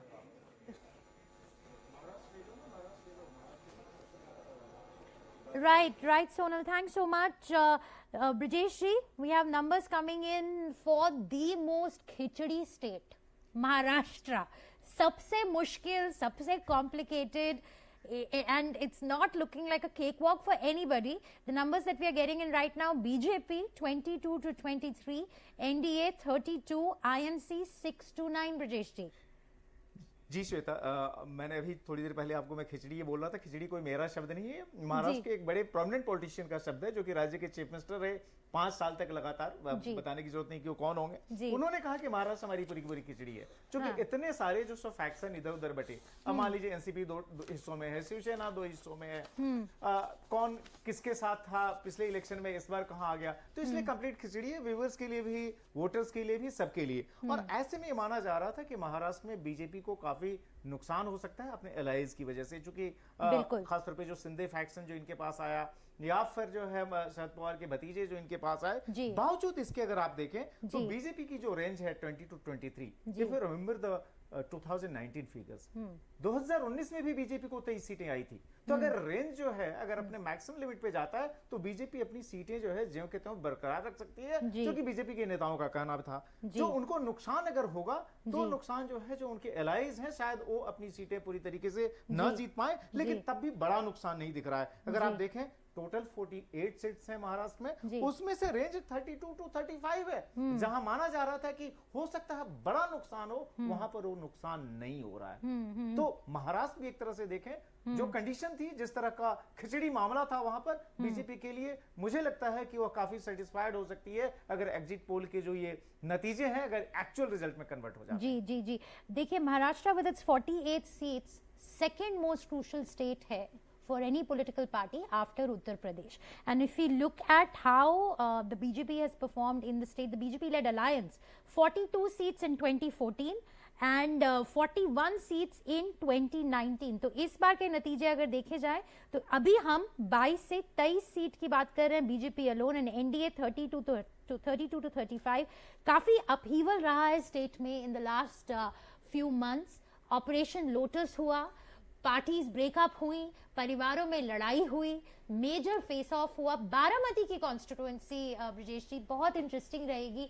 We don't have constituency wise data right now, but इसमें तो देखिए बारामती में शरद पवार ने अपना पूरा जोर लगा दिया था अपनी बेटी को जिताने के लिए. और जो इंडिकेशंस हैं एग्जिट पोल में, हमारे पास एग्जैक्टली बारामती के ट्रेंड्स नहीं है, लेकिन जो इंडिकेशंस हैं कि शरद पवार उन्होंने बड़ा ही इमोशनल कार्ड खेला था. एक वोटर के घर हो गए और उन्होंने कहा कि ये मेरे लिए आखिरी इलेक्शन है, जिता दीजिए मेरी बेटी को. तो हो सकता है बारामती की सीट जो है वह शरद पवार अपने परिवार के फोल्ड में रखें. भतीजे की जो पत्नी चुनाव लड़ रही थी शायद वहां न जाए, ये बारामती में हो सकता है. राइट. ये जो चुनाव है महाराष्ट्र का, ये की पॉलिटिकल लीडर्स के लिए, महाराष्ट्र के जो पॉलिटिकल लीडर्स हैं उनके लिए बहुत ही क्रूशियल है. शरद पवार रहे, अगर ये चुनाव में अगर एनसीपी की जो सीटें आती हैं ज्यादा आती हैं, तो शरद पवार जी अपनी अथॉरिटी, अपना लीडरशिप स्टाइल पूरा फिर से बेकरार रहेगा. एकनाथ शिंदे जी काफी उन्होंने हैगलिंग करी, नेगोशिएशन करी, और उनका भी मेटल प्रूव होता है इस चुनाव में बहुत ही सब्सटैंशियली. देखिए बहुत साफ सी बात है, एकनाथ शिंदे महाराष्ट्र के मुख्यमंत्री हैं और उनको माना जाता है कि भाई शिवसेना में जब वो थे तो सेनापति के रोल में होते थे, वह कभी भी वहां प्रधानमंत्री नहीं रहे. तो एक कमांडर जो है, क्या वह एज चीफ मिनिस्टर जबकि वो महाराष्ट्र की गद्दी पे बैठा है, उस समय क्या वो लोकसभा चुनाव में अपना करिश्मा दिखा सकता है? क्योंकि आप ध्यान रखें कि नॉर्मली एकनाथ शिंदे के बारे में ये माना जाता है कि वह ठाणे एरिया में जो है उनका ज्यादा इन्फ्लुएंस है. जितनी सीटें उन्होंने ली, अपनी पार्टी के कैंडिडेट्स खड़े किए, अगर वो कन्वर्ट नहीं होती हैं तो एकनाथ शिंदे के लिए एक सीरियस चैलेंज होगा उनकी अपनी अथॉरिटी के लिए. बीजेपी के लिए काफी महत्वपूर्ण, अगर मान लीजिए 23 की 23 सीटें वो बरकरार रखती है तो जो वहां की लोकल लीडरशिप है, खासतौर पर देवेंद्र फडणवीस जैसे चेहरे जो कि 5 साल तक महाराष्ट्र के मुख्यमंत्री रहे और रिसेंट पास्ट में को एक रिकॉर्ड भी है, उनकी अथॉरिटी को काफी मजबूती देगा. और ओवरऑल अगर आप देखें जितनी ज्यादा सीटें हैं महाराष्ट्र में, अगर बीजेपी एनडीए का जो पूरा कोalition जो वहां पर है, अगर 35 तक वो रेंज चली जाती है तो जितने बड़े डिजास्टर की आशंका जताई जा रही थी वो शायद नहीं होने जा रही. जी, absolutely. I am sure the BJP is heaving a sigh of relief. Sonal, looking at these exit poll numbers in Maharashtra, BJP 22 to 23, NDA 32 to 35, INC 6 to 9. Sonal, back to you. Yeah, very interesting debate. I think we need to spend more time on Maharashtra and get everybody's perspective. We have Pallavi with us, we have Abhijit Majumdar, Brijeshi continues to be with us, and Arup Ghosh as well. Let me go to Pallavi first. Pallavi, your first thoughts on what's happening with Maharashtra. Here we have people, numerous leaders who switched parties, parties whose symbols were changed, parties themselves remained pretty uncertain. And when you're looking at these numbers, what is that one factor? People kept talking about the Modi factor, that he will trump everything else, all the other sort of washing machine candidates that people were generally talking about, that he will dominate. How are you sort of analyzing that Modi factor in Maharashtra? I think because there's such a khichdi politics, and there were coups like an NCP split and now a real NCP versus the real Shiv Sena. I think what people of Maharashtra then are looking for a lot of political stability, and therefore I think the stability factor is something which has been very, very key to the kind of voting pattern. Frankly speaking, I'm not too surprised with the kind of results we are showing from Maharashtra. I always had this feeling that, contrary to what people think, that the BJP is going to be on a back foot and the BJP is not going to do well in Maharashtra, precisely because the Sharad Pawar factor, sympathy for Uddhav Thackeray. I never got that sense from the ground whenever I would meet the people, because I think, as I said, people say, you know, we want a stable sarkar, and here they are going to vote differently, and I think it will be very important how these numbers stack up for the Lok Sabha. That's going to have a huge influence as far as the assembly election goes. The man I'm going to watch out really for is Mr. Sharad Pawar. His daughter is fighting a tough battle in Baramati. Mr. Pawar was actually literally going from house to house, telling the people, you know, evoking that sympathy. Those pictures of Pawar, if you remember, in the assembly elections where, you know, he's standing in the rain and talking to people, those were the pictures that they were trying to do a replay of. So Supriya Sule's win becomes very critical for the survival of Sharad Pawar. That's going to be a very important thing I would want to watch out for. I don't know if the exit poll projections are going to talk about seats specifically of Baramati, but I'm not surprised, because, as I said, Pallavi, I think the stability factor is important. Pallavi, I'm butting in because what you said is pretty much in line with what Brideshji was also saying, and we've talked a lot about Sharad Pawar, but we are missing the other man who's fighting an existential crisis or an election, a make or break election in Maharashtra. It is Uddhav Thackeray. Can I go to Arun Ghosh and understand, Arun? We don't have a breakup on exactly the two sort of Shiv Sena factions at this point, but if these numbers were to hold true, which say that a majority of the vote has gone, and if you look at the numbers again, just to recap everybody's memories, NDA 32-35 and India Alliance 15-18, then what does this mean for Uddhav Thackeray? Uddhav Thackeray has his back to the wall, and I still remember having covered an entire election in Baramati when Supriya Sule was there in the past, and having travelled in that entire belt when Sharad Pawar was seen as God. But there are a couple of pointers that need to be remembered. One is his failing health. Second is the most important thing is that Ajit Pawar broke off. Coming to Shiv Sena, they should have managed Eknath Shinde much better, because he was one of his key generals. He felt ill-treated by Aditya Thackeray. A bit of that Congress story, that with the emergence of Rahul Gandhi, how that the large group broke off and went off. So that has definitely impacted them. But to be honest, when Eknath Shinde formed the government with Devendra Fadnavis's help, there were quite a rumors going on that things were not okay between the two, and Devendra Fadnavis wasn't happy. So keeping that in mind, Uddhav Thackeray's faction pumped that quite a bit. But over a period of time, they've settled down nicely. It's again the double engine sarkar, and this promise of the central government money coming in and pumping the state forward is a huge bonus. So if Modi says this is my guarantee, then when you correspond that with Rahul Gandhi's guarantee, it doesn't really match up, and that is something one really has to keep in mind when we are analyzing things in Bombay, in Mumbai, the financial capital, as well as a very key and important state. No, Mumbai, I feel, is a very different sort of ball game compared to the rest of Maharashtra as well. But thank you, Arup Ghosh, for joining us with that. We have to, I'm told you have to run somewhere, so thanks so much for that. Let me go to Abhijit very quickly. Abhijit, so are we then conclusively saying that on one hand, Maharashtra people were choosing stability, double engine sarkar, versus a very emotional two parties, a very emotional Uddhav Thackeray going and asking for vote for his in his father's name, saying, "Look what they've done to me and my son." A very emotional Sharad Pawar as well. Is that the how we have to see Maharashtra, and how two factions really played it out? Sonal, frankly, I'm a bit surprised with the Maharashtra results, not because BJP, the NDA has got more, but I think NDA actually might do even better. I'll tell you why. Because the only reason why the INDI Alliance with Uddhav Thackeray and Sharad Pawar, Supriya Sule factions may get more votes is the sympathy factor, right? Now, the point is that do they, is it going to sort of translate to votes on the ground? In Congress, we have seen that even the, grassroots leaders, mass leaders like Ashok Chavan has also left the party. Sanjay Nirupam has left the party. Sharad Pawar is not in the state of health to campaign or organize the entire polls from the back, from the back rooms. And Uddhav Thackeray, with the entire Shinde faction going, Uddhav Thackeray is not the kind of force that Shiv Sena once was. So even then, if they get about 15-16 seats in Maharashtra, I will personally be surprised. Yes, and in this entire hot mess, BJP is the central sort of stable force in Maharashtra, and the voters, especially when they're voting for the center, are going to vote for NDA and BJP. This is my, this is my hunch. Also, again, I repeat, the loss of the election symbol for Shiv Sena is, please do not take it lightly. It is a big factor.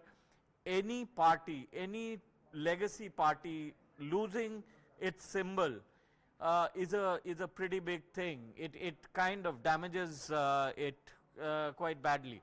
So yes, I mean, Maharashtra, I think stability will trump over sympathy. And that is what this poll is showing. And in fact, I would go Sympathy, further yeah, to say that the NDA figures may actually improve. That can, yeah. Shweta, let's look at some more states now, because numbers are now trickling in quickly now. We've got UP also coming up next, Delhi also arriving after that. So let's quickly go through the numbers once. Thanks, Sonal. Rajasthan coming in, Brajeshji, and it looks like that the NDA is looking at losing out on its 2019 tally. We're looking at a number of 18 to 23 for NDA, and for the INDI Alliance 2-7. In 2019, it was a clean sweep for the BJP in Rajasthan.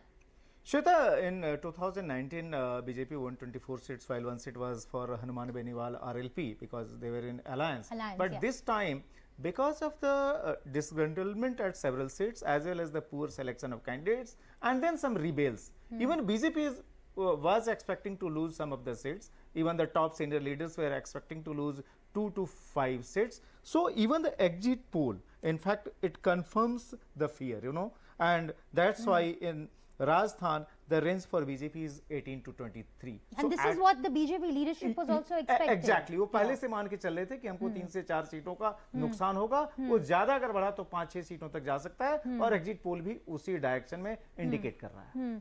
If we look at the key constituencies there, Brajesh ji, Alwar एक key constituency है जहाँ पे Yadav versus Yadav fight है. And Rajasthan में this local versus outsider debate is a very hot button topic. Apart from local versus outsider, even the internal rebellion at several places. If you look at the Barmer में BJP का अपना बंदा जाके जो independent लड़ गया, और उसकी वजह से ये लग रहा है कि हो सकता है कि उसने वोट काट लिए होंगे तो सीट कहीं कांग्रेस न जीत जाए. इस तरीके से आपने सीकर का नाम लिया, इसी तरीके से चूरू, झुंझुनू, इन सभी एरियाज में ये हुआ है जहां पर कि बीजेपी के अंदर खुद जो है सो कई जगहों पर रिबेलियन हुआ. बीजेपी के अपने एमपीज जो कि 2019 में बीजेपी के बैनर तले जीते थे, कांग्रेस से जाके चुनाव लड़ गए, और ऐसी कुछ सीटें जो है बीजेपी इस बार लूज करने जा रही है. बीजेपी की लीडरशिप भी ये मान के चल रही थी कि हम वहां पर 3 से 4-5 सीटें तक लूज कर सकते हैं, और आई थिंक एग्जिट पोल भी उसी डायरेक्शन में इंडिकेट कर रहे हैं. थोड़ी सी रिजेंटमेंट भी है राजस्थान में अगेंस्ट बीजेपी. कुछ सिटिंग लीडर्स को पार्टी टिकट्स नहीं दी गई. That has played against them. Then there is resentment from the Jat voter base over farmer protests. That's also played out. Then wrestler protests is there. Agnipath scheme का issue है. और जो ये reservation, changing of the constitution वाला जो मुद्दा है, I think that's also playing a role in Rajasthan quite substantially.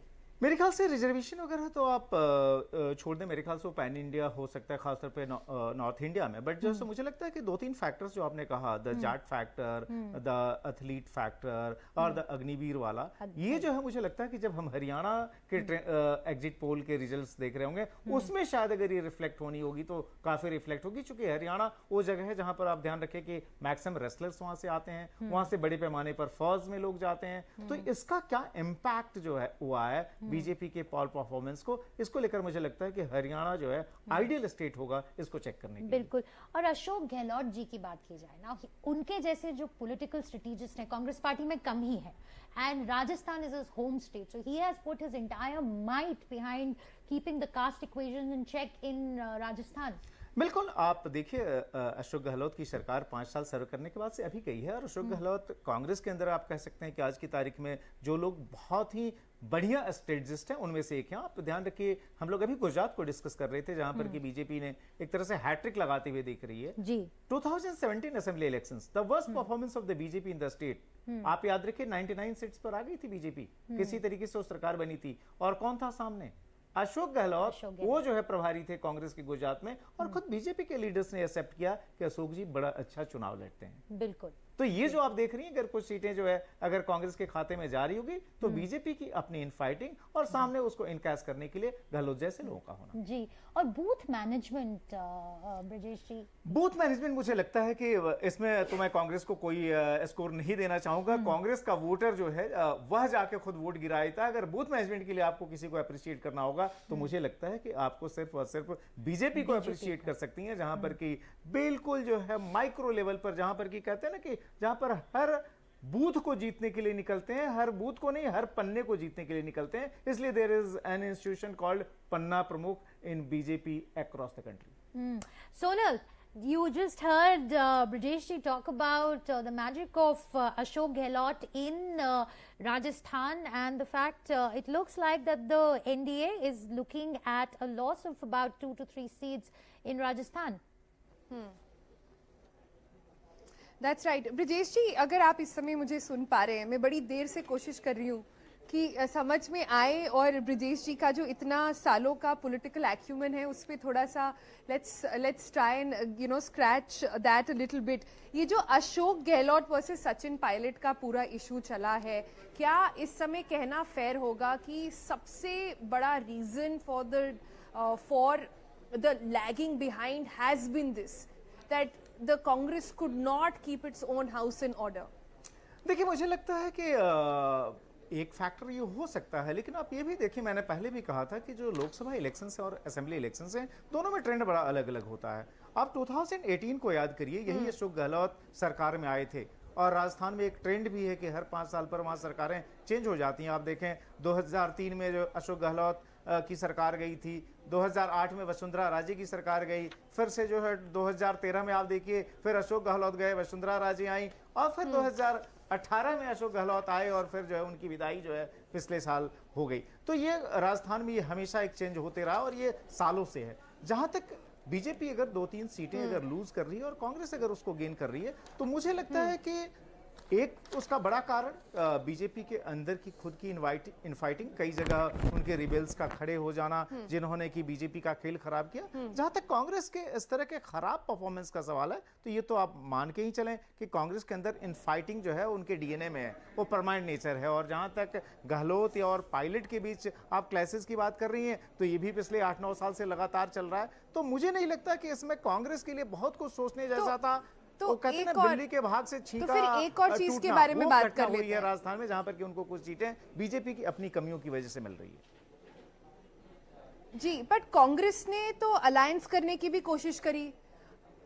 You know RLP के साथ अलायंस करने की कोशिश करी, यंग वोटर्स को मूव करने की कोशिश करी। टू पार्टी सिस्टम है, वहां पर कोई तीसरी पार्टी नहीं है, वहां लड़ाई हमेशा जो है कांग्रेस और बीजेपी के बीच होती है। वैसे ही कुछ राज्य, और आप ये भी ध्यान रखिए, बड़ा इंटरेस्टिंग सा ये चीज है कि कांग्रेस उन्हीं राज्यों में पावरफुल है जहां पर या एग्जिस्ट करती है ढंग से, जहां पर कि सिर्फ दो ही पार्टियों के बीच लड़ाई होती है। चाहे आप गुजरात को देख लीजिए, चाहे आप राजस्थान को देख लीजिए, जहां भी कोई तीसरी पार्टी, जैसे कि यूपी में आप देखें सपा आ गई या फिर बिहार में आरजेडी इवॉल्व हो गई, वहां पर कांग्रेस हाशिए पे चली जाती है। तो दिल्ली में आम आदमी पार्टी आ जाती है। अभी भी दो पार्टियां ही वहां की राजनीति डिसाइड कर रही हैं।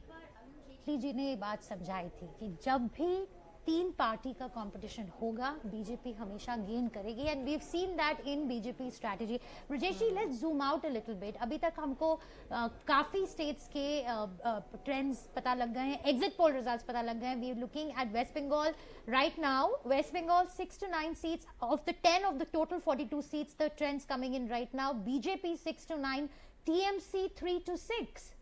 काफी इंकरेजिंग है बीजेपी की। अगर आप देखिए, अगर जो है 10 के अगर ट्रेंड अगर आपके सामने है और उसमें 6 to 9 रेंज अगर आप बीजेपी की है, आप ध्यान रखिए कि लास्ट टाइम बीजेपी ने सिर्फ 18 सीटें जो है सो जीती थी, जो 42 में से। इस बार हर कोई कह रहा है कि ये नंबर जो है इस बार कम से कम 25 तक जाएगा। यह अगर 10 सीटों का रुझान अगर इस तरीके से रिफ्लेक्ट होता है, और उसके सामने आप टीएमसी की भी रेंज देख लीजिए, आप 3 to 6 है। इट मींस की बीजेपी जो है वेस्ट बंगाल की पॉलिटिक्स को, जहां तक लोकसभा चुनाव का सवाल है, उसमें डोमिनेट कर रही है, यह बहुत साफ तौर पर दिखाई दे रहा है। और जिन राज्यों से मैं बताऊं बीजेपी काफी एक्सपेक्ट कर रही है इस बार, हर आदमी पूछ रहा था कि अच्छा नंबर्स बढ़ेंगे तो कहां से बढ़ेंगे, तो बीजेपी जो है उसके पास तीन चीजें थी। एक तो ये कि जो पूरा का पूरा कोरोमंडल बेल्ट है, जो कि वेस्ट बंगाल के समुद्री किनारे से शुरू होते हुए सीधे आंध्र प्रदेश वगैरह होते हुए कर्नाटक तक चला जाता है, उस कोरोमंडल बेल्ट में मैसिव गेन की उम्मीद थी, जिसमें कि आपका वेस्ट बंगाल हो गया, ओडिशा हो गया। वेस्ट बंगाल के जो ट्रेंड्स जो हमें दिखाई दे रहे हैं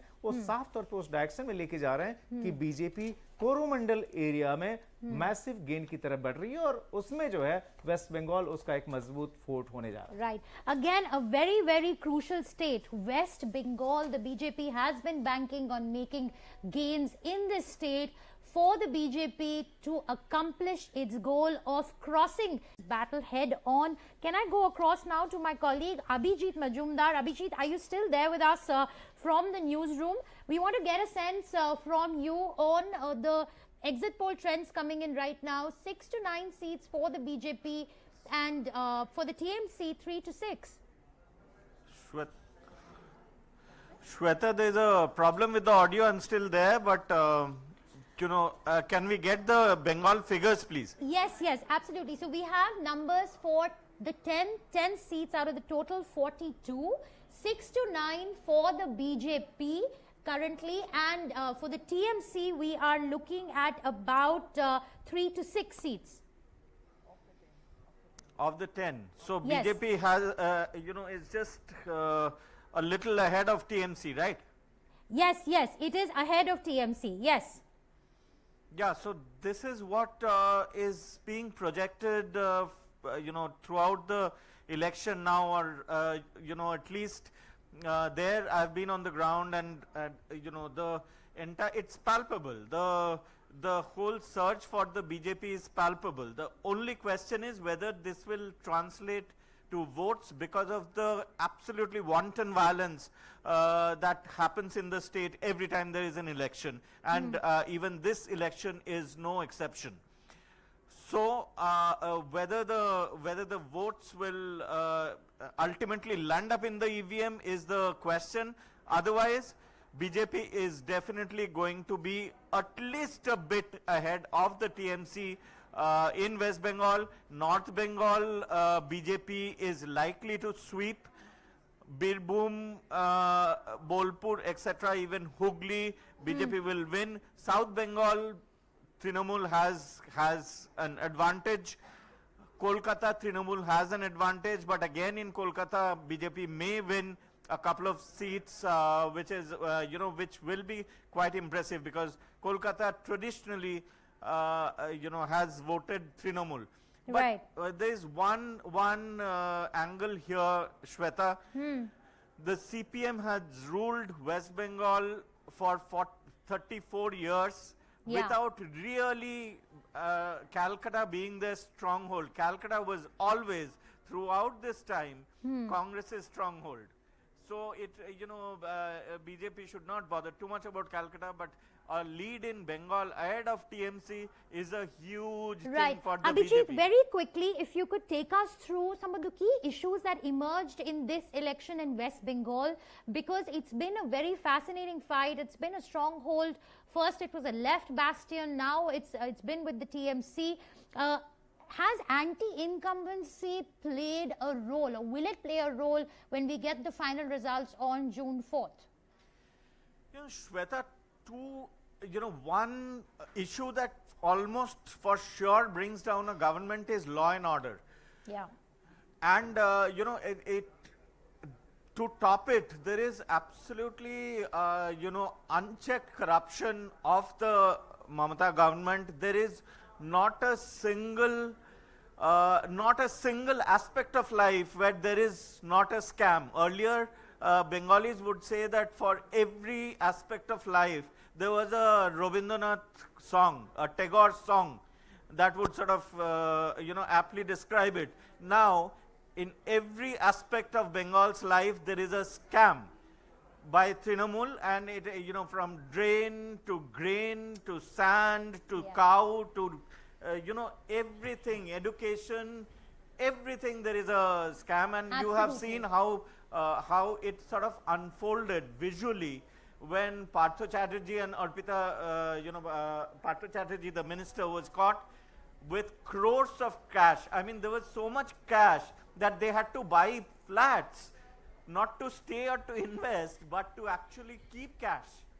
So imagine the kind of corruption that has been happening. So corruption is an issue, appeasement is an issue, Muslim appeasement is a huge issue in Bengal. During the left, nobody would talk about Hindu-Muslim politics. I must give the left this credit.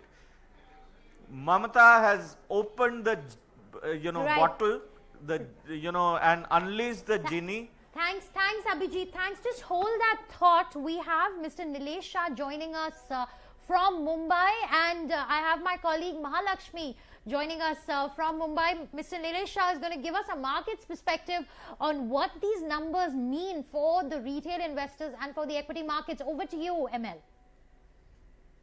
Thank you so much, Shweta. We have with us Nilesh Shah, CEO from Kotak Asset Management. Thank you so much, Nilesh, for joining in. Thank you, Mahalakshmi, for having me here. So, looks like a landslide victory from the exit polls for the BJP. In the last few days, the markets were sort of nervous. What's your first takeaway? What was your own expectation? Is this surpassing that expectation? Of course, what was the market discounting? And does this come like a really pleasant surprise? So if we look at the market, they were pricing in continuity of government. And at the valuation at which we are trading, they are not only pricing continuity of government, but are also looking forward to announcement in first 100 days in terms of Big Bang reform.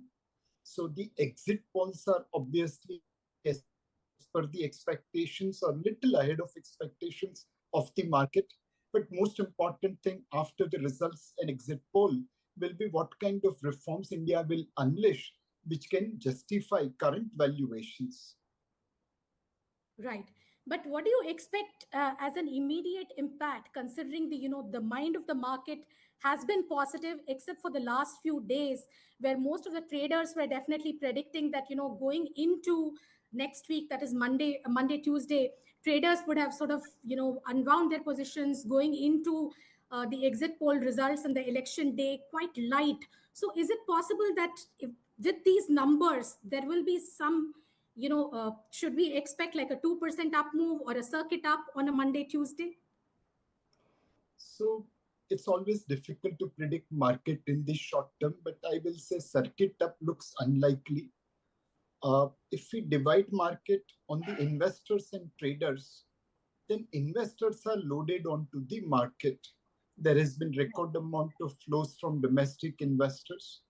And while FPI have taken some profit, But do remember that as a percentage allocation of India in their portfolio, largely due to our outperformance over other emerging market, it is a fairly large number. So in terms of investors' allocation to India, there will be very few people waiting on the fence. Many of them have taken a bet on continuity of government and reforms. From a trader point of view, as you correctly mentioned, some profit booking or reduction in positions have happened. They are likely to go long on the exit poll end results in anticipation of bigger reforms. In the short term, markets can go anywhere. But I think we must remember that we are trading at premium to every other emerging market in the world. Compared to our next door neighbor, China, we are trading at 3 times higher valuation. And these valuations are optimistically pricing in very good budget, big bang reforms in next 100 days, which will sustain India's growth trajectory. Sure. Two questions, Nilesh. One is on the domestic investors, both direct investors, HNIs, and investors into mutual funds. Of course, what we picked up from some of the mutual fund distributors is in some funds. I don't know if this is an industry-wide phenomena. You can confirm that some funds have been seeing higher inflows in the past 1 or 2 weeks. Do you see some kind of traction coming into funds in terms of people allocating more money, taking like a tactical 1 month kind of a bet on markets in the past few days? Second is, in general, what is your sense on how much money or savvy investors waiting in the wings just to avoid this election risk? And do you think that money with this kind of victory, if it happens, will come back in a rush to the markets over the next week and month? So Mahalakshmi, predicting inflows will be like 5 blind men trying to predict elephant. But let me give some pointers.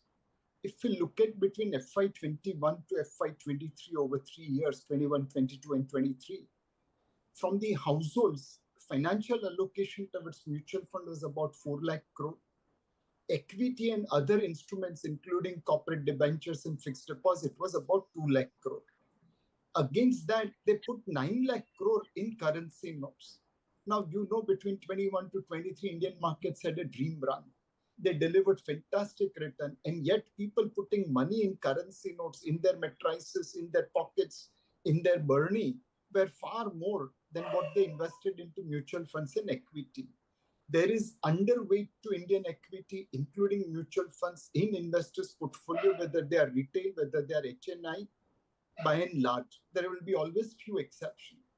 Second, within mutual fund, we are seeing SIP culture taking off. This is our 401k equivalent in US. Every month, month after month, various number of people are putting in SIP regularly. But because of that flows, we have also built a large base of about 30-35 lakh crore. And some people are doing profit booking. SIP flows keeps on coming regularly. Whenever there is a profit booking for some purpose, like buying house, buying car, going on a vacation, we see reduction in flows. And when that redemption stops, we suddenly see increase in flows. In last 2 months, April as well as May, we have seen very less redemption and hence higher inflows into equity mutual funds. Fair enough. And what is your sense on foreign flows? Because, there is some people feel that this, because Chinese markets are nearly bottoming out, at least that is the sense that a lot of investors are echoing. There is this sell India, buy China kind of trade that has also been happening. With this kind of election verdict, do you see a lot more foreign investors waiting in the wings, getting more confidence about policy continuity, coming back in again in a rush? Will there be a sense of FOMO? Is there money that was waiting not to participate that will come in? So while what you mentioned, there is sell India, buy China kind of trade happening in certain counters, I believe most investors, most large reputed investors have positioned for both China and India in their portfolio. from being part of emerging market, now there is China, there is India, and then there is emerging market. If we can ensure that our weightages MSCI emerging market index continue to rise, for example, if Korea gets upgraded from MSCI emerging market index into developed market, our weightage consequently will go up by 1 percentage point. If HDFC Bank gets included at 100% weightage instead of 50%, that's another 1% weight. If we increase our weight, there's no way foreigners will ignore India with this kind of mandate and the reforms we are taking. Do remember that they have enough money to allocate between China and India together. Sure. And as far as domestic flows are concerned, Nilesh, in the month of March, we had this scare around, valuations and in small caps, mid caps, and we had the stress test and all that. There was just 1 month of marginal outflows from small cap funds. But after that, it's all, back to the same thing. So there is money coming back into small cap funds. Going forward, do you see a continuation of the small cap rally? I mean, there's some kind of frenzy that is still built in, and it just doesn't go away. With this government coming in, positivity continuing, do you see the same frenzy continuing? What will stop this? So Alan Greenspan, the legendary US Fed chairman, mentioned that it is always difficult to predict bubble. It's much better to clean up after bubble has busted. Another legendary investor mentioned that markets can remain irrational more than you can remain solvent. We as fund manager can take a call that this looks expensive relative to historical valuation. This looks expensive relative to its peer group globally. This looks expensive relative to what kind of earnings growth company can provide. But markets are markets. They will always swing between undervaluation to overvaluation. So it's always difficult to predict where will the froth clear up, where will the bubble bust. I do admit that Indian investors have matured a lot. Earlier, when market used to correct, there used to be even, we used to go and tell them, don't worry, long-term India story is good. Nowadays, they call us up and say that, don't worry, long-term India growth story is good. We have matured investors, we have momentum investors. We have experienced traders, we have inexperienced traders. And I think this battle will continue. I hope and pray that we continue to deliver on growth, governance, and green transformation of India. FY24, for the first time in many years, I have seen that actual earnings delivery is more than what was estimated at the beginning of FY24.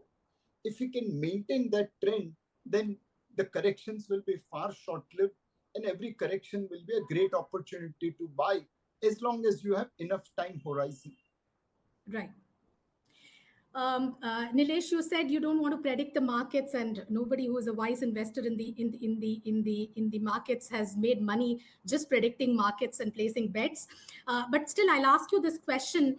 There's this saying that we all know that, buy on rumor and sell on news. This is somehow like the market has been discounting a good victory, except for the last few days. Before that, from May 9th onwards, there was a huge run in the markets. So when the verdict comes out on Tuesday, I mean, I'm not even talking about the exit poll results, which perhaps with these results, the market could rally. But on Tuesday, if you actually get good results in line with, the exit poll, if this kind of victory emerges, do you think that will be an inflection point? Can the feel good continue for a few weeks thereon, or will the market start to discount, and anticipate and worry about what is the next thing that is going to come in the budget? Because there is a little bit of trepidation I see amongst investors that, capital gains tinkering might sort of come. If there are some policies that the market may not like, or if there are some welfare schemes, etc., all those kind of worries are there. What is your sense? How will the market digest this? So if I look at investors, they do believe in the maxim of buy on rumor, sell on news. But investors who are coming to India is not buying on the rumor of just result. They are buying for the journey of fifth largest economy becoming third largest economy and narrowing the gap vis-a-vis top two economies over next 10, 15 years. That news is not yet going to come in 2024. That's going to probably come in 2030, 35, 40, whatever the time frame. So for those guys, every correction is going to be an opportunity to invest. Moment they say a compelling opportunity, they will invest. From a trader's point of view, again, if you look at buy on rumor, sell on news, then many traders have already lightened their position. In fact, if you believe one of the newspaper report, some FPIs on the trading side have been on the short. The retail Indian seems to be on the long side in the derivatives market. Now, do remember that derivative is just a tail which is wagging the dog. The dog is totally different. But there might be a short covering from FPIs. And this is again from a trading point of view, so it's not going to impact market on a material basis. We are just talking about the tail, not the dog. Investors are here for Viksit Bharat. They are not here for this election alone. Sure. Thank you so much. That's all we have time for. Nilesh, thank you so much for joining us on a Saturday evening. Thank you. Over to you, Shweta. Mahalakshmi, always so good to get a perspective from Mr. Nilesh Shah. Let's quickly do a recap of the numbers right now. So far, we've had numbers from Gujarat where it's looking like a clean sweep. We've had numbers from Madhya Pradesh. We've seen numbers from Andhra Pradesh. So far, it's looking like a clean sweep for the BJP. Substantial gains for the BJP in the southern states, a clean sweep for the BJP in Gujarat. All of these states are very, very crucial for the BJP to meet its tally for 2019 or to even surpass it. Let me go back to Sonal in Bombay. Sonal, what do you have for us?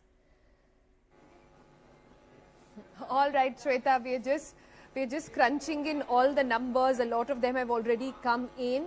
And now we are waiting for the other big states as well. Can't wait for UP numbers to come in. Can't wait for Delhi as well. But in the meanwhile, let me go to Bodhi, and we were discussing some of these numbers at this point. Bodhi, as we are looking at, if you look at the range that we've got in some of the states, some go from 2 to 7. In exit polls, when you look at a range as wide as that, what does that indicate? Does that mean that there could be more changes are expected and the numbers could be well different in the final tally? Because that tells you that even the pollsters were divided. They don't know how to take it. Yeah. So if you look at Rajasthan, for instance, I think we've given the Network 18 exit poll gives 2 to 7 in Rajasthan. So there's a big difference between 2 to 7. 2 is more or less a sweep for the BJP. Yeah. 7 is a reasonably close Yes. contest. And if you look at the exit polls from other exit polls, it does indicate that Congress, it's really a one-on-one contest. Congress will pick up some seats in Rajasthan. There seems to be complete certainty in Gujarat, certainty in Madhya Pradesh. That seems to be the consensus. So far, pickups in West Bengal for the BJP. We'll have to see what the final But West Bengal figures are very, very early. It's just phase 1 to 3. So just 10 of the 46, like West Bengal. But also talking about West Bengal, let's spend some time on that, Bodhi, next. West Bengal by far, clearly, the state that voted in all phases. That's right. The state that saw maximum violence, including this morning where some EVM machines were found in a pond. So this state is, a lot of people are saying that TMC, it will be a close match, but what happens in West Bengal now could decide the fate of TMC later as well. That's right. So it depends on how well the BJP does. I think the BJP will clearly pick up seats. Last time it was out of the 42 seats, it was 22 TMC, 18 BJP and 2 for the Congress. I think BJP will clearly gain. It will be a surprise if it doesn't.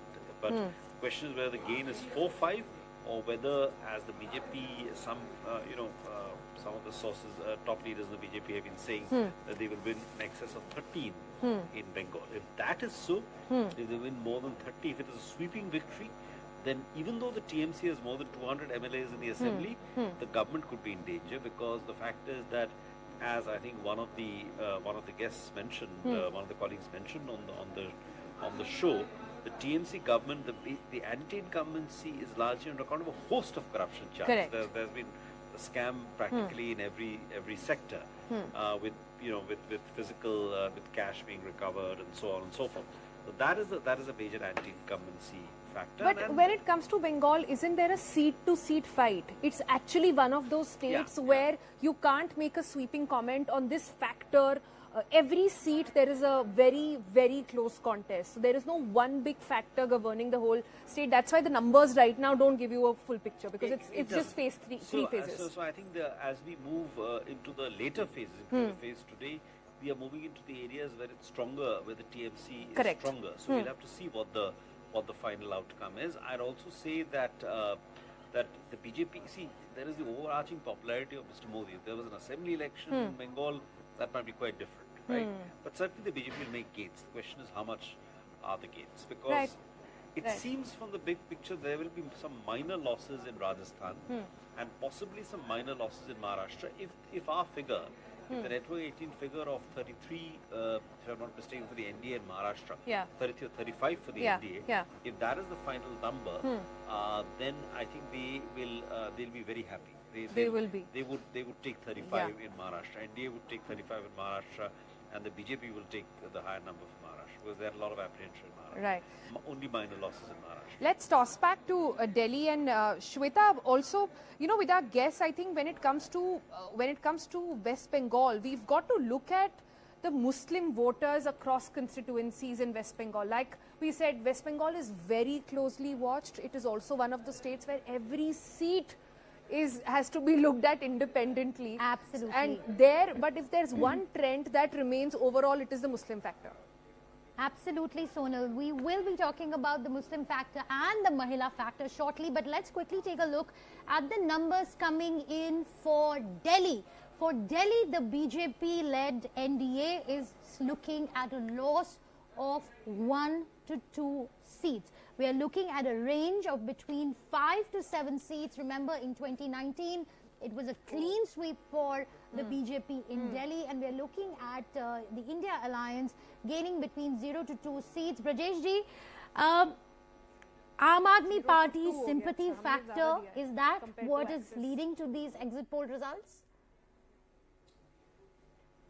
Trend अगर आप देखें exit poll जो reflect कर रहे हैं, अगर BJP की range 5 to 7 है और इंडिया की 0 to 2 है, इट मीन्स कि कहीं ना कहीं बीजेपी शायद 1 या 2 सीट लूज कर रही है. लेकिन अगर आप अभी भी, लेकिन बीजेपी का अगर आप देखें, बीजेपी ये मानने को तैयार नहीं है कि वह एक भी सीट लूज करने जा रही है. लेकिन अगर मान लेते हैं कि अगर ये 5 to 7 की रेंज में बीजेपी 5 पर ही सिमट जाती है और 2 सीट जो है इंडिया अलायंस के खाते में जाती है, इंडिया अलायंस के खाते में, तो फिर ये मानना पड़ेगा कि कुछ असर जो है रहा होगा. लेकिन ये सिर्फ केजरीवाल के फेवर में कोई सिंपैथी वे वो मुझे नहीं लगता कि शायद ये बहुत ज़्यादा इस तरीके इसको देखा जाना चाहिए. हो सकता है बीजेपी के अंदर जो अपने कुछ कैंडिडेट्स हैं उनके खिलाफ भी काफ़ी एक तरह से गुस्सा था, सीटों को लेकर शायद ये था कि कहा जा रहा था कि चेंज कर देना चाहिए.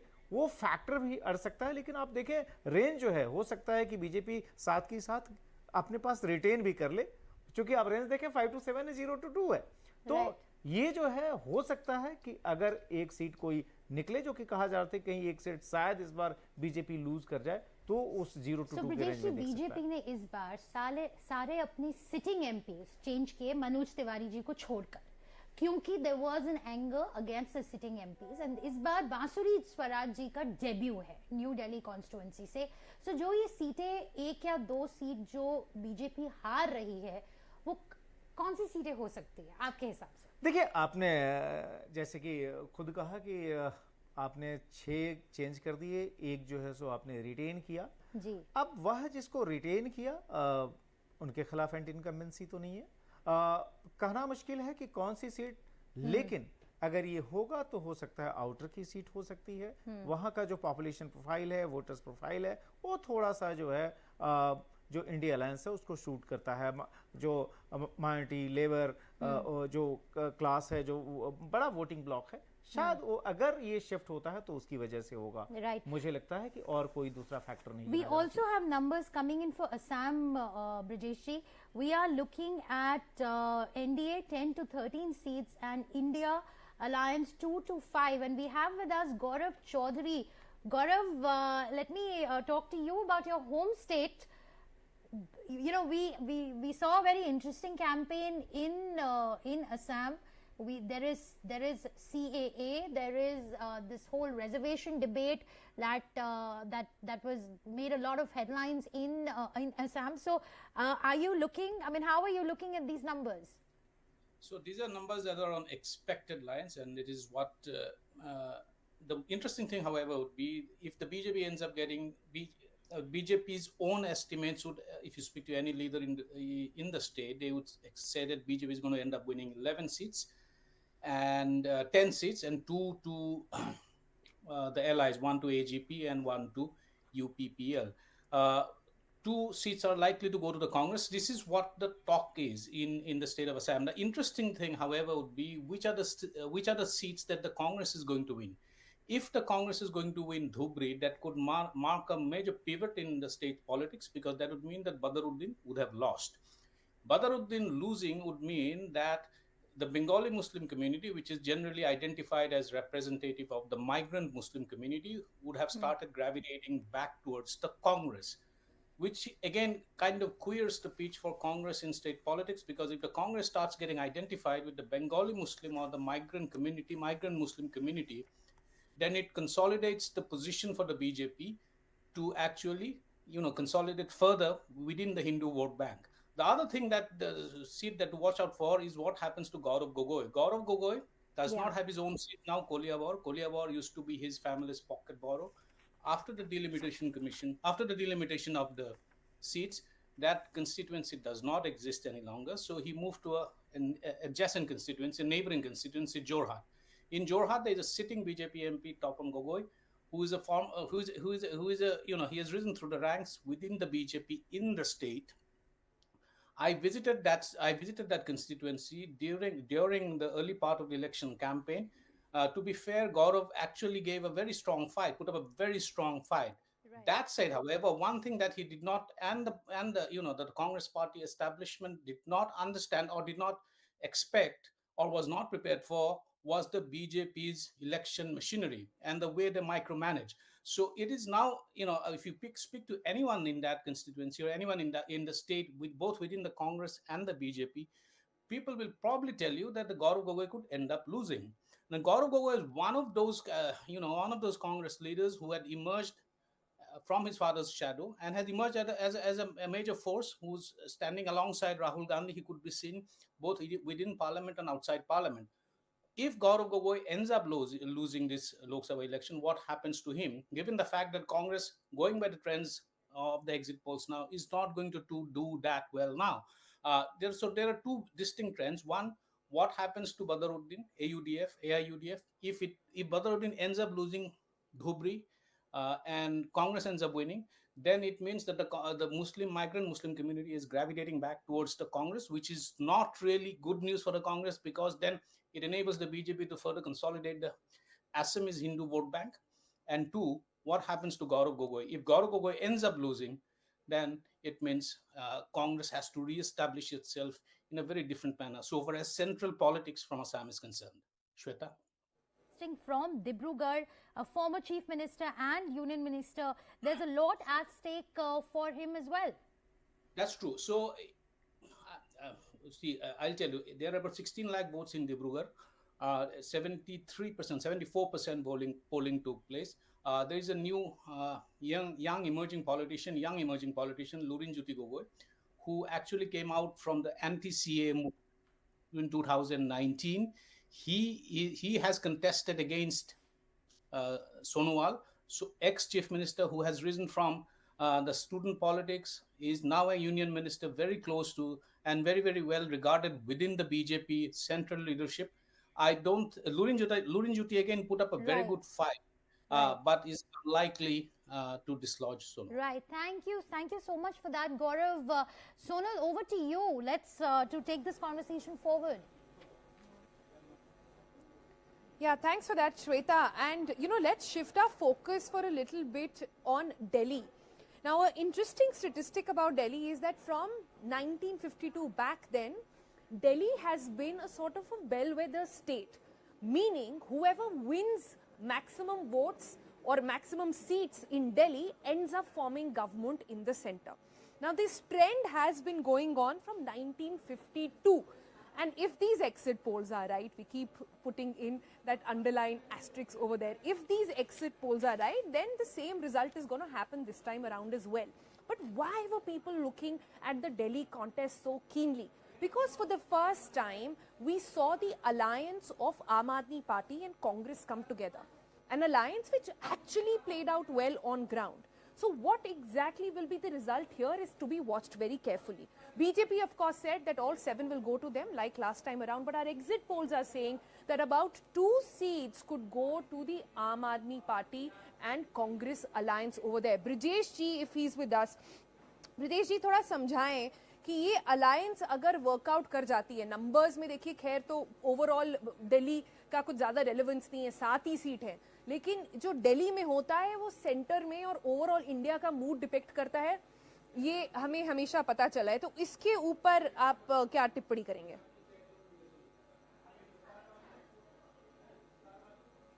Okay, I'm told Brijesh is not there with us. Do we have Abhijit?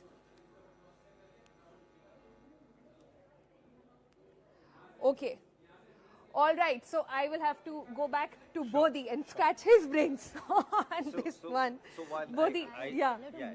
So I don't claim to be an expert on Delhi. Yeah. On Delhi politics, but just a quick. If you look at the data for 2019, the BJP had an overwhelming plurality when it came to the votes. If you add up the AAP vote and the Congress vote, it was about 33%. The BJP had between 53 to 60% of the votes in all the 7 constituencies in Delhi. So even the combined AAP and Congress had a mountain to climb when it came to just the extent of the lead which the BJP had. Yeah. So if they've actually managed to pick up 1 seat or 2 seats, if we look at the outer limit of the exit poll, that's a decent comeback. By the way, the same situation in Haryana, the next state where the BJP had a massive lead and where Congress seems to be making some gains. Right. So if you look at Haryana also over there, overall 10 seats, BJP about getting 5 to 7 of them, Congress getting about 3 to 5, India Alliance of course overall getting 3 to 5 as well. But Haryana again was a state where it was very closely fought. It wasn't a foregone conclusion. Haryana is a case where the BJP again swept in 2014, swept in 2019. This time, so there it shows that some of the narrative which has been picked up in the media reports like Agni, like the Agniveer, unemployment, etc., has actually worked on the ground to some extent. Haryana is more or less a straight Congress to BJP fight, and if these results are true, if let's say the BJP wins 6 and the Congress 4, there's I think 1 AAP candidate by the way in one place. Sorry, my earpiece has disappeared, but I'll continue. Nonetheless, I think that would indicate a fight. It would indicate some kind of a revival for the Congress. For both Delhi and Haryana, that seems to be a trend. But hold that thought, Bodhi, because I'm told Mahalakshmi has another guest with her. Let's toss across to her. ML, it's over to you. Hi, thank you so much, Sonal. We have with us Vikas Kimani from Carnelian Asset Management. Vikas, thank you so much for sparing the time today. Hi, Mahalakshmi. Thank you very much. Thanks for having me. Yes, your first thoughts? Your first thoughts on the exit poll? Looks like a landslide victory for the NDA and BJP. Was the market expecting this? At least in the last few days, it looked like the market was getting a little bit nervous. What was your own expectation? What was the market expectation, and how do you think the market is going to react to this outcome? So I think most of the expectation was of continuity. Of course, there was a little bit of chatter in the market that number of seats might go down to 300 to 325 or whatever.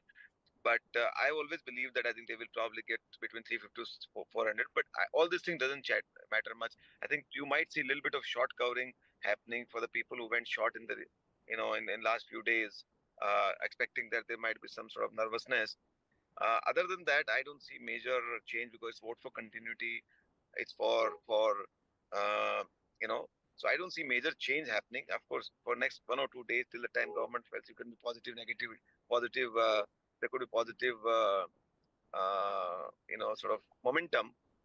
But other than that, I think probably market will be back to normal in next 4 or 5 days. Yeah, that's how I think.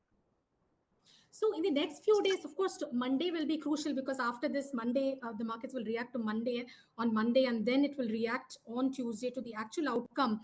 How much do you think the how much how much move do you think can be triggered because of these shorts getting covered?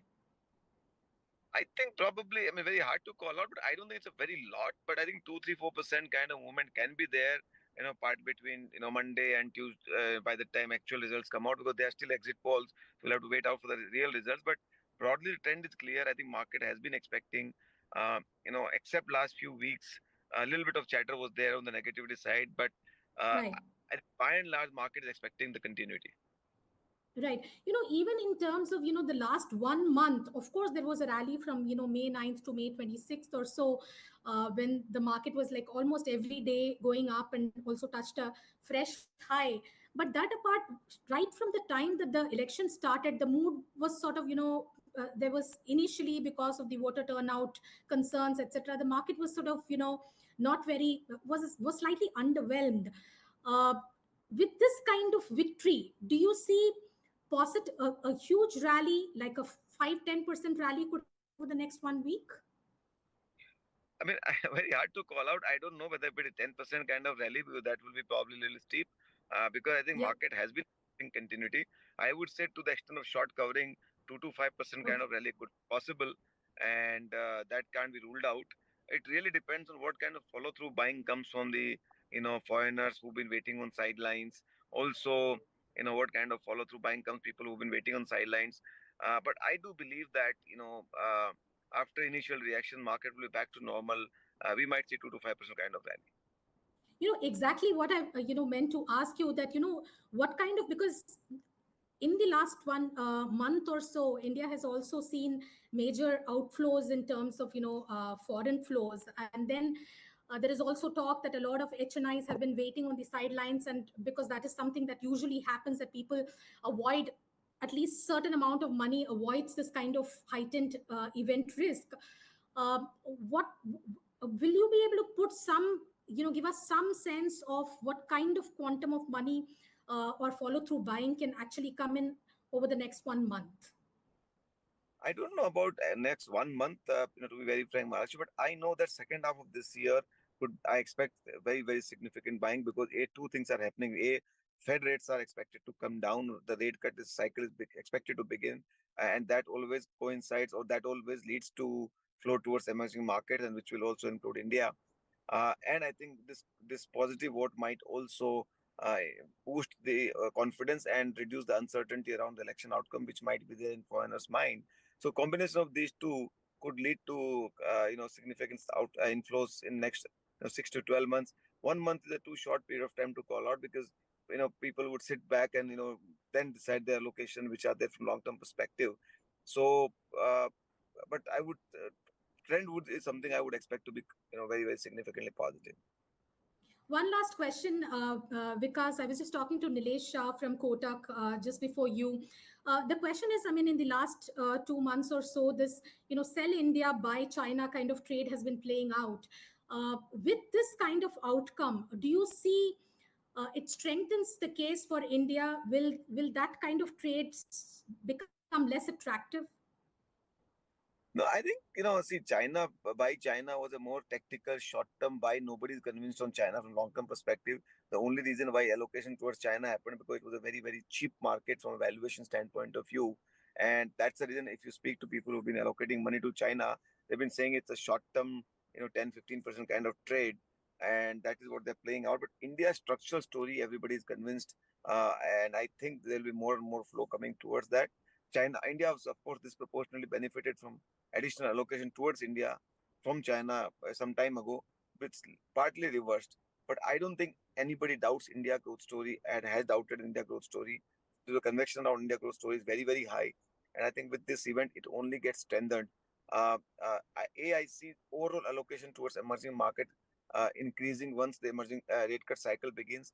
And secondly, India's share, in my opinion, is bound to go up. The only argument some of the people can make against India is about bit of a valuation. But I think that, in my opinion, is not a very strong argument, because once the kind of growth which is expected to continue, I think India will deliver superior returns as compared to any market. And by the way, India has been one of the best performing markets in dollar terms across the globe for last 20 years. So I see, this continuing to remain very, very positive, and more money will come towards India. Sure. Thank you so much. That's all we have time for. Pleasure. Vikas, thank you so much for joining this Saturday evening. Over to you, Shweta. Thank you, ML, for getting us those voices from the markets on a Saturday night on the day of exit poll results. Mondays, the markets are going to open and they are going to take their cues from these numbers coming in. Very, very crucial set of numbers, because exit poll data typically indicates what the final tally could look like. Over the years, exit pollsters have become very sophisticated. In fact, in 2019, pollsters got it bang on, and a very, very substantial set of numbers, and we've seen a whole lot of numbers come in this evening, and of course we are waiting for the final count. But let's begin with Tamil Nadu.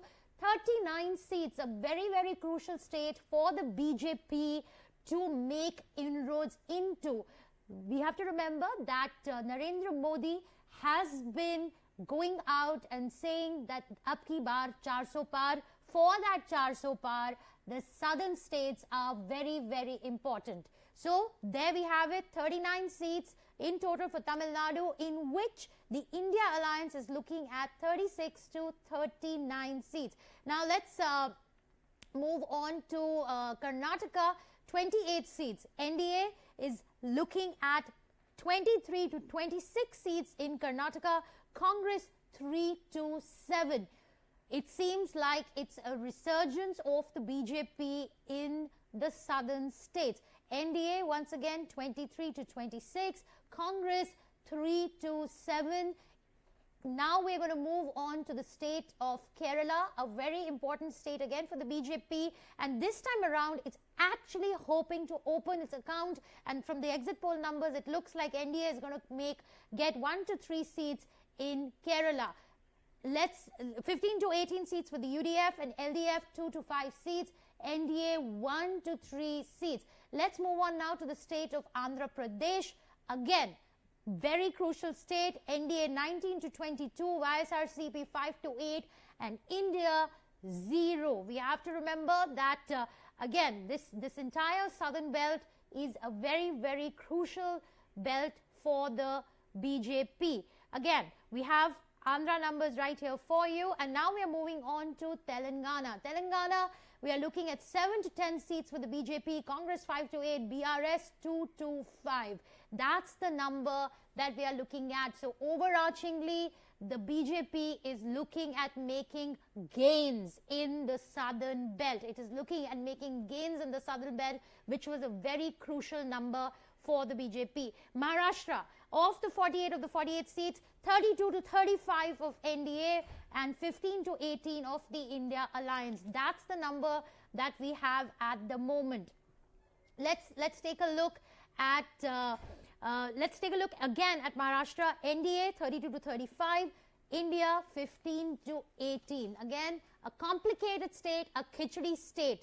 Madhya Pradesh, a BJP bastion, 26 to 29 seats. Congress is looking at 0 to 3 seats. There are in total 29 seats. This time around, it's looking once again, a clean sweep for the BJP. Let's move on now to the state of Rajasthan. 25 seats, 18 to 23 in BJP, India 2 to 7. This is where the BJP is looking at losing from its 2019 tally. A lot of it has to do with a relatively weaker leadership within the state, and of course then there is the Gehlot factor which the BJP has to counter. Let's move on to Haryana. 10 seats in total. BJP is looking at winning 5 to 7. India Alliance 3 to 5. India Alliance is looking at winning 3 to 5 seats. Let's get you the next set of numbers coming in. Let's look at the state of Assam. 14 seats, 10 to 13 for the NDA and 2 to 5 for the India Alliance. 2 to 5 for the India Alliance right over there. Let's move on now to the next state that we have, and for others there is 0 to 1. We have 0 to 1 in, well, let's UP. The big number coming in is UP, and I also have my colleague Aman Sharma joining me. Aman, why don't we get you mic'd up and let's get you on. Let's look at the UP numbers. NDA 68 to 71. Now that is huge. 68 to 71 seats for the NDA. India Alliance 9 to 12. That's huge. That's a huge number. The state of UP is very, very crucial. Delhi 7 seats, 5 to 7 for the BJP. India 0 to 2. India is looking at 0 to 2. So BJP is looking at actually making some losses in Delhi. Let's look at Himachal Pradesh. It's a clean sweep. That's the number coming in. BJP 4 seats. Kangana Ranaut is contesting from Himachal. Seems like she will be coming to the parliament as a Lok Sabha MP. Let's look at Uttarakhand. 5 seats. BJP again looking at making a clean sweep. BJP looking at making a clean sweep in Uttarakhand. With that, I'll hand it back to Mahalakshmi in our Bombay studio. Over to you, ML. Thank you so much, Shweta. We have with us another guest, Sushil Kedia. Sushil, thank you so much for taking time out this evening. Thank you so much for having me on your show. Sushil, first reaction, you were the most bullish about the BJP victory. Looks like whatever you were predicting last week in the show is coming true. What's your sense? See, the fact is, we Indians have become much smarter. You know, not too long ago, say not even until 10 years ago, the vast majority of our population would end up swinging their last minute votes on a bottle of cheap rum or a bicycle or sometimes even on a laptop. So there was so much of under-servicing by governance in this nation that BJP came and created such a market share within the electoral minds of actually providing the governance to the last mile that was not being given for such a long time. Otherwise, why would a human being cast his vote only on one bottle of cheap rum? So that era having gone, and when people are seeing that their self-interest lies in voting responsibly, and that self-interest is getting fulfilled 24/7, 365 days a year. So naturally, that's just addressing the very basics created for a Yug Parivartan kind of a situation. Because governance was truly not a provided service. It was only lip service. And BJP came in and did the basics. I'm not a BJP party worker. I'm a pure businessman who's 24/7 focused on enhancing returns for my clients. So it was in a Yug Parivartan-like feeling necessary that people would go and vote for their self-interest and provide a Yug Purush mandate, voting in Narendra Damodar Das Modi a third time. So fundamentally, what is happening in India now and how Indians are behaving and responding to these changing fundamentals is very, very consistent with very rational behavior. So if now NDA is expected through the exit polls to kiss close to 380, and the nature of any kind of population estimates out of a sampling exercise, that's what pollstering is or psephology is, tends to have errors of central tendency. You know, away from the extremas, most pollsters, due to the limitations of statistical methods, will tend to make conservative estimates, which is what is visible in the last 4, 5, 6 elections, that the winning side was underestimated in each of the elections, in each of the exit polls. That's a shortcoming, or maybe let's call it that's the strength of statistical estimations. So 380 is what the pollsters are broadly claiming today. Who knows? The people would have gone out and given Narendra Damodar Das Modi a 400 plus mandate also, which we will discover only on Tuesday. Though maybe he hedged, or it was actually his electoral strategy that he took the entire opposition on the wrong foot. So I think, you know, very good Okay, so work so has been you're saying, I mean, we already have very bullish outcome from the exit results. You're saying it could be even better on Tuesday. So how is the market going to Yeah. react to it? Will it be on upper circuit on Monday? See, I don't want to get into euphemisms. A circuit on the index uh, will just create, further spillover into next days, or create a sense of euphoria. So I don't want to make, like a good statistician, extreme forecasts. But the very fact that I kept on arguing with you in our prior discussions, the time to take risk is now. And those who were scared or hedged or underbought, they will rush in and will take profits, whether we start taking them for Tuesday and spread it into Wednesday, Thursday, we'll see. There is euphoria going to be hitting the markets, tomorrow itself. Lena nahi milega. And whether on Tuesday, how the market is positioned tomorrow. So I don't want to get so microscopic. Moti baat kare. I am glad the way नहीं, but I इस want. समय मोटी मोटी बात traders को ये चाहिए कि अगले हफ्ते क्या होने वाला है और किस तरह से पोजीशन करें. So what is your sense? Give us some advice and your view for next week. Of course, after that, next week, we are going to talk about, the next month and the next year. But right now, for the next week. So see, philosophies don't change overnight. My market response based on how aggressive market gets on Monday may change. Philosophy is buy on anticipation and take the cash when the anticipation works right. So जिन लोगों ने लिया नहीं, जो underbought है, वो लोग उछलेंगे कूदेंगे. हमको थोड़े उनके साथ participate करना. We are loaded up to our chin, and I'll never go up to my nose. So, but market's response to this will be a rally on Monday, Tuesday? Explosion. What is explosion? Define explosion. 5%? Because, I mean, upper circuit is a distant memory. You and me have seen this, in 2008 in other markets. But in the last few years, upper circuit on the index, I don't even remember when it happened last. See, you cannot rule out an upper circuit, but it's better not to expect it. And since majority of the bets everyone has on stocks, so there will be so many stocks that through the next week may go up 30%.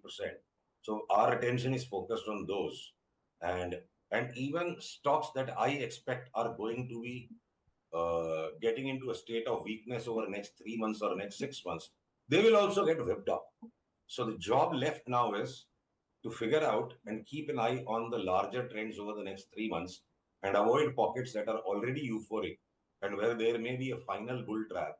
And so we will continue to back where the relative margin of safety was very high, stocks jo zyada chale nahi the. We'll continue to, if we increase exposure at all, we will increase it only in FMCG, IT, media entertainment, some bit of chemicals. We will stay away from metals. We will get out of any remaining positions in autos. We will be actively and eagerly looking post this euphoria settles down to start finding shorting opportunities in financials. Nothing changed except that the bet has come right. I'll sleep very well tonight. So you are seeing some kind of, a different set of sectors playing out in the next round, right? That's what you're saying. Because all the underperforming sectors, it will be time for them to sort of take the lead now. Yeah, so those that have been irrationally exuberant and where, the global realities will start hitting them. I see major downdrifts on the charts of copper, aluminium, zinc, even gold, silver. So metal stocks, even if Narendra Damodar Das Modi has got a Purush mandate, cannot defy that gravity. So once this election euphoria is out, it will be business as usual. The commodity businesses like metals, banking, or even NBFCs, they will have their own stresses. So it will be business as usual, except that, like a Rip Van Winkle, those who did not bought into this fear, they will wake up and they'll suddenly come and create, hangama in the markets over the next 4 or 5 days, after which it will be the same game. You have to choose stocks, you have to choose sectors, you have to get in and get out of the extremely strong and get into the ones that are no longer going to be weak. So 4 or 5 days of... Sorry. Yeah. Sorry to interrupt you. So say 4 or 5 days of mithai eating and garland exchanging and, feeling very euphoric is more than enough. Maybe this whole euphoria will get done in next 3 days, post Tuesday. By maybe Thursday settlement, weekly settlement, reality would have come back in, maybe after a huge paradigm shift in price levels.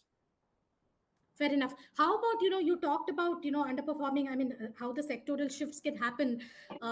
What happens to the Modi stocks? There he has control, but those are all also the stocks that have seen a huge run up. How do you see those playing out in the next round? Nobody, see, I'll tell you what, these are our inventions. All of us love to speak in euphemisms, so there is a set of Modi stocks. Modi ji never said कि जाकर के आप railway का stock खरीद लो मोदी या जी ने नहीं आप कहा है, लेकिन मार्केट ने कहा है, सीएलएसए ने कहा है, तो फिर देयर इज तो जिन लोगों ने a lot of stocks. तो जो लोग अपनी अपनी कथाएं रचेंगे, अपनी अपनी कथा कहानियां जो लिखेंगे, वो अपना अपना भोग भोगेंगे, right? Did Narendra Modi said कि कभी करेक्शन नहीं आएगा? So people will rush in and blame कि प्राइम मिनिस्टर के कारण स्पेकुलेशन हो गया. Speculation has been done by people. See, today India's market cap already kissed $5 trillion last week. We are gunning for a $5 trillion economic status couple of years down the line. So our market cap to GDP ratio is already 1.4, which is by that Buffett indicator on a stretched valuation. Fine, there is a fast growth happening. But within this, even if our market cap will say maintain 1.4, and by the time we go to $5 trillion, we will be at $7 trillion market cap. 40% यहाँ से market cap पूरा बढ़ेगा. But out of that, what has already got overstretched will continue to overstretch is not investing. It's just blind gambling. I think, if the masses will rush into the so-called extremely stretched Modi stocks without applying their brain, and they will get emotional. They did not get rational 3 months before or 2 months before. और अब आके free lunch खाना है, तो free lunch तो कहीं मिलता नहीं. So the pockets wherever there are euphorias, whether they are labeled as Modi stocks or they are labeled as any stocks, the business is going to be usual. No, so to be specific, public sector banks, infrastructure, capital goods, railways, what's your take on some of these? Quickly. See, next 3-4 days, सब कुछ चलेगा. घोड़ा भी चलेगा, गधा भी चलेगा. Even elephants will.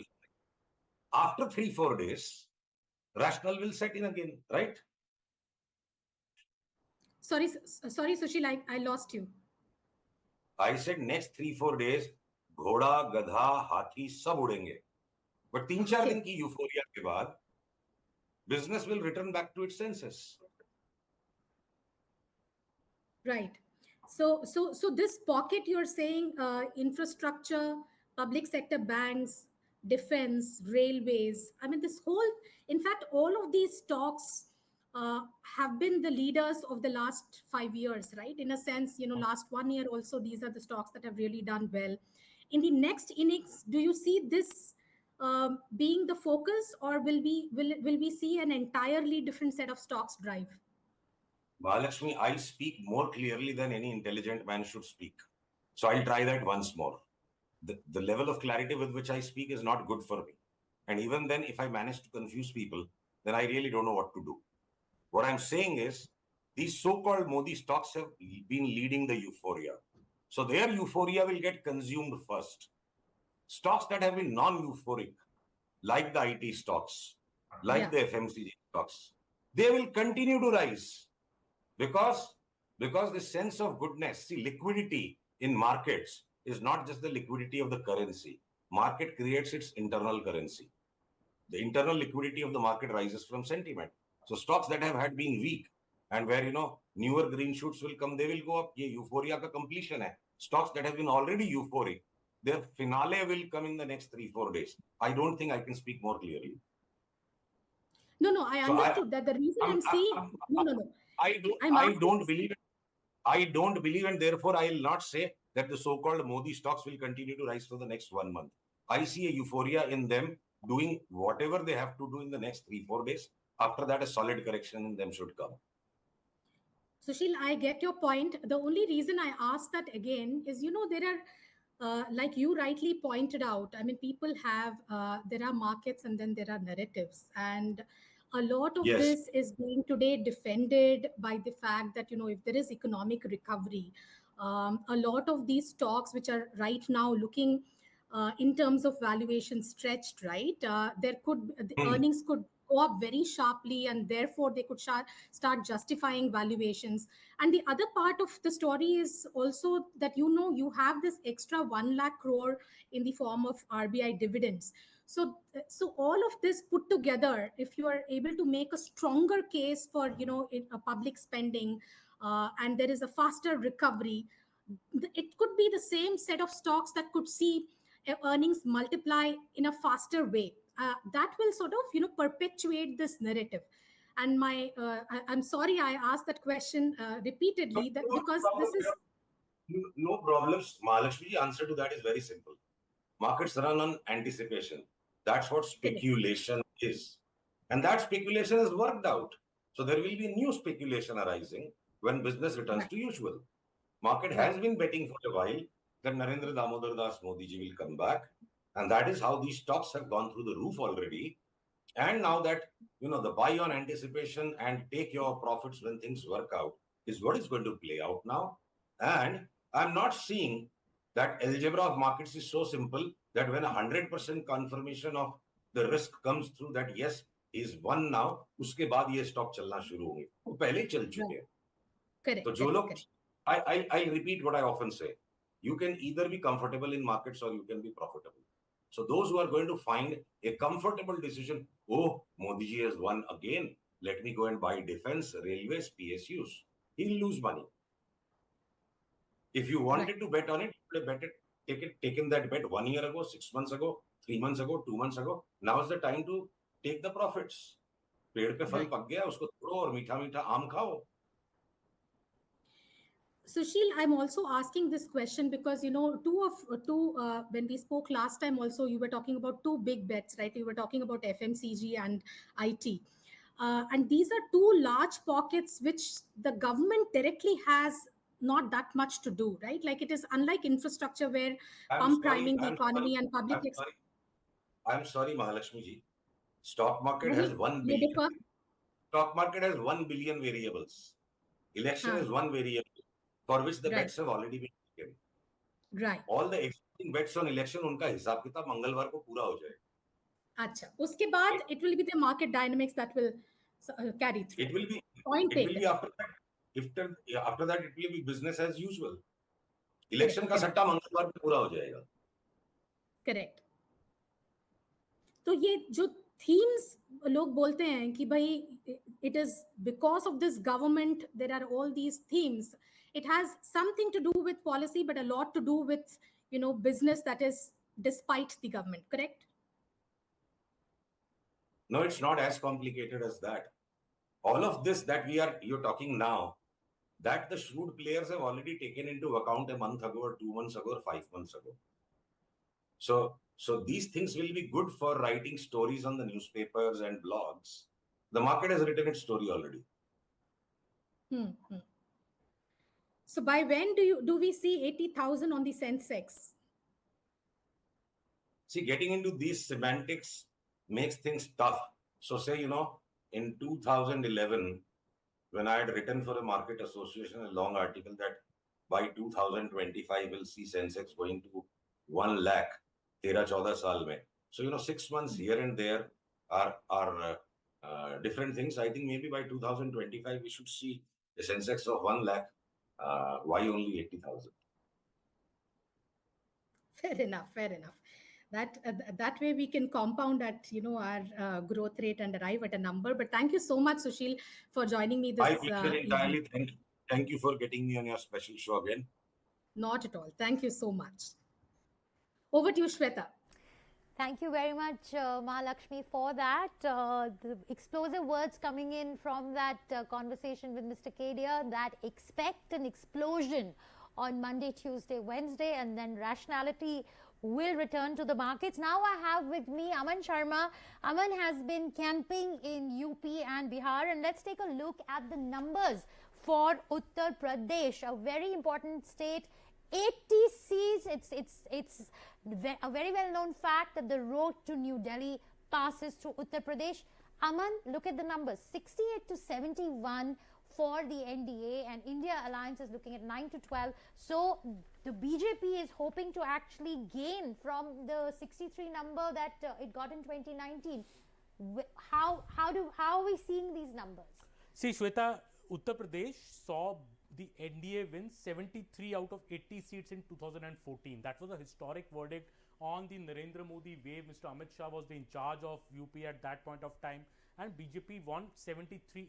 The NDA won 73 out of 80 seats, and all the four principal parties in UP at that time, the BJP, the Congress, the SP, the BSP, were contesting separately. Right. It's a state with complex caste arithmetic. Come to 2019, the SP, BSP and the RLD joined hands. Yeah. Even then, they could not bring down the tally of the BJP significantly. They could only bring down the NDA's tally from 73 to 64 seats, a loss of 9 seats. This time, if the NDA is winning 68 to 71 seats, that means it is going near its 2014 tally. Yeah. It's adding seats, and Mr. Amit Shah, in an interview to, in fact, CNN News18, Rahul Joshi ji, had made it clear that we will add 5 to 6 seats from our 2019 tally. So it's very clear that that is what the exit poll is also. CNN News18 mega exit poll is agreeing with what Mr. Amit Shah said, that NDA could end up around 70 seats in Uttar Pradesh. Now, why this is happening? Why is the BJP being able to, NDA is being able to increase its seats from the last time? Yeah. There are some specific reasons to that. Number one, the SP and the BSP are contesting separately this time. So there is no caste alliance on the opposition side. In fact, RLD, a key alliance partner in the opposition, has jumped over to the BJP side. This is bringing BJP gains in Western UP, where it had lost significant seats the last time. So the BJP, RLD together, I think, are sweeping Western UP.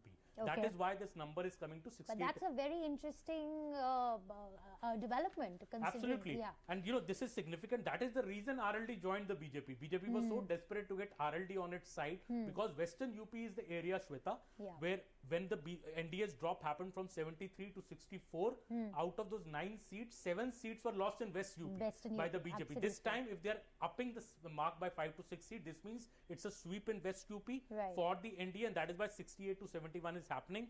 Out of the India Alliance, the number one reason is that, as in SP, BSP separate, RLD with the BJP. Number two reason, Modi appeal plus Yogi popularity. This is the state where the double engine is effectively running for the BJP. Not just the PM's appeal is there, even the CM remains immensely popular. Both those factors combine into this big performance for the NDA in UP. Third factor, Ram Mandir. 22nd January, we saw the Pran Pratishthan happening.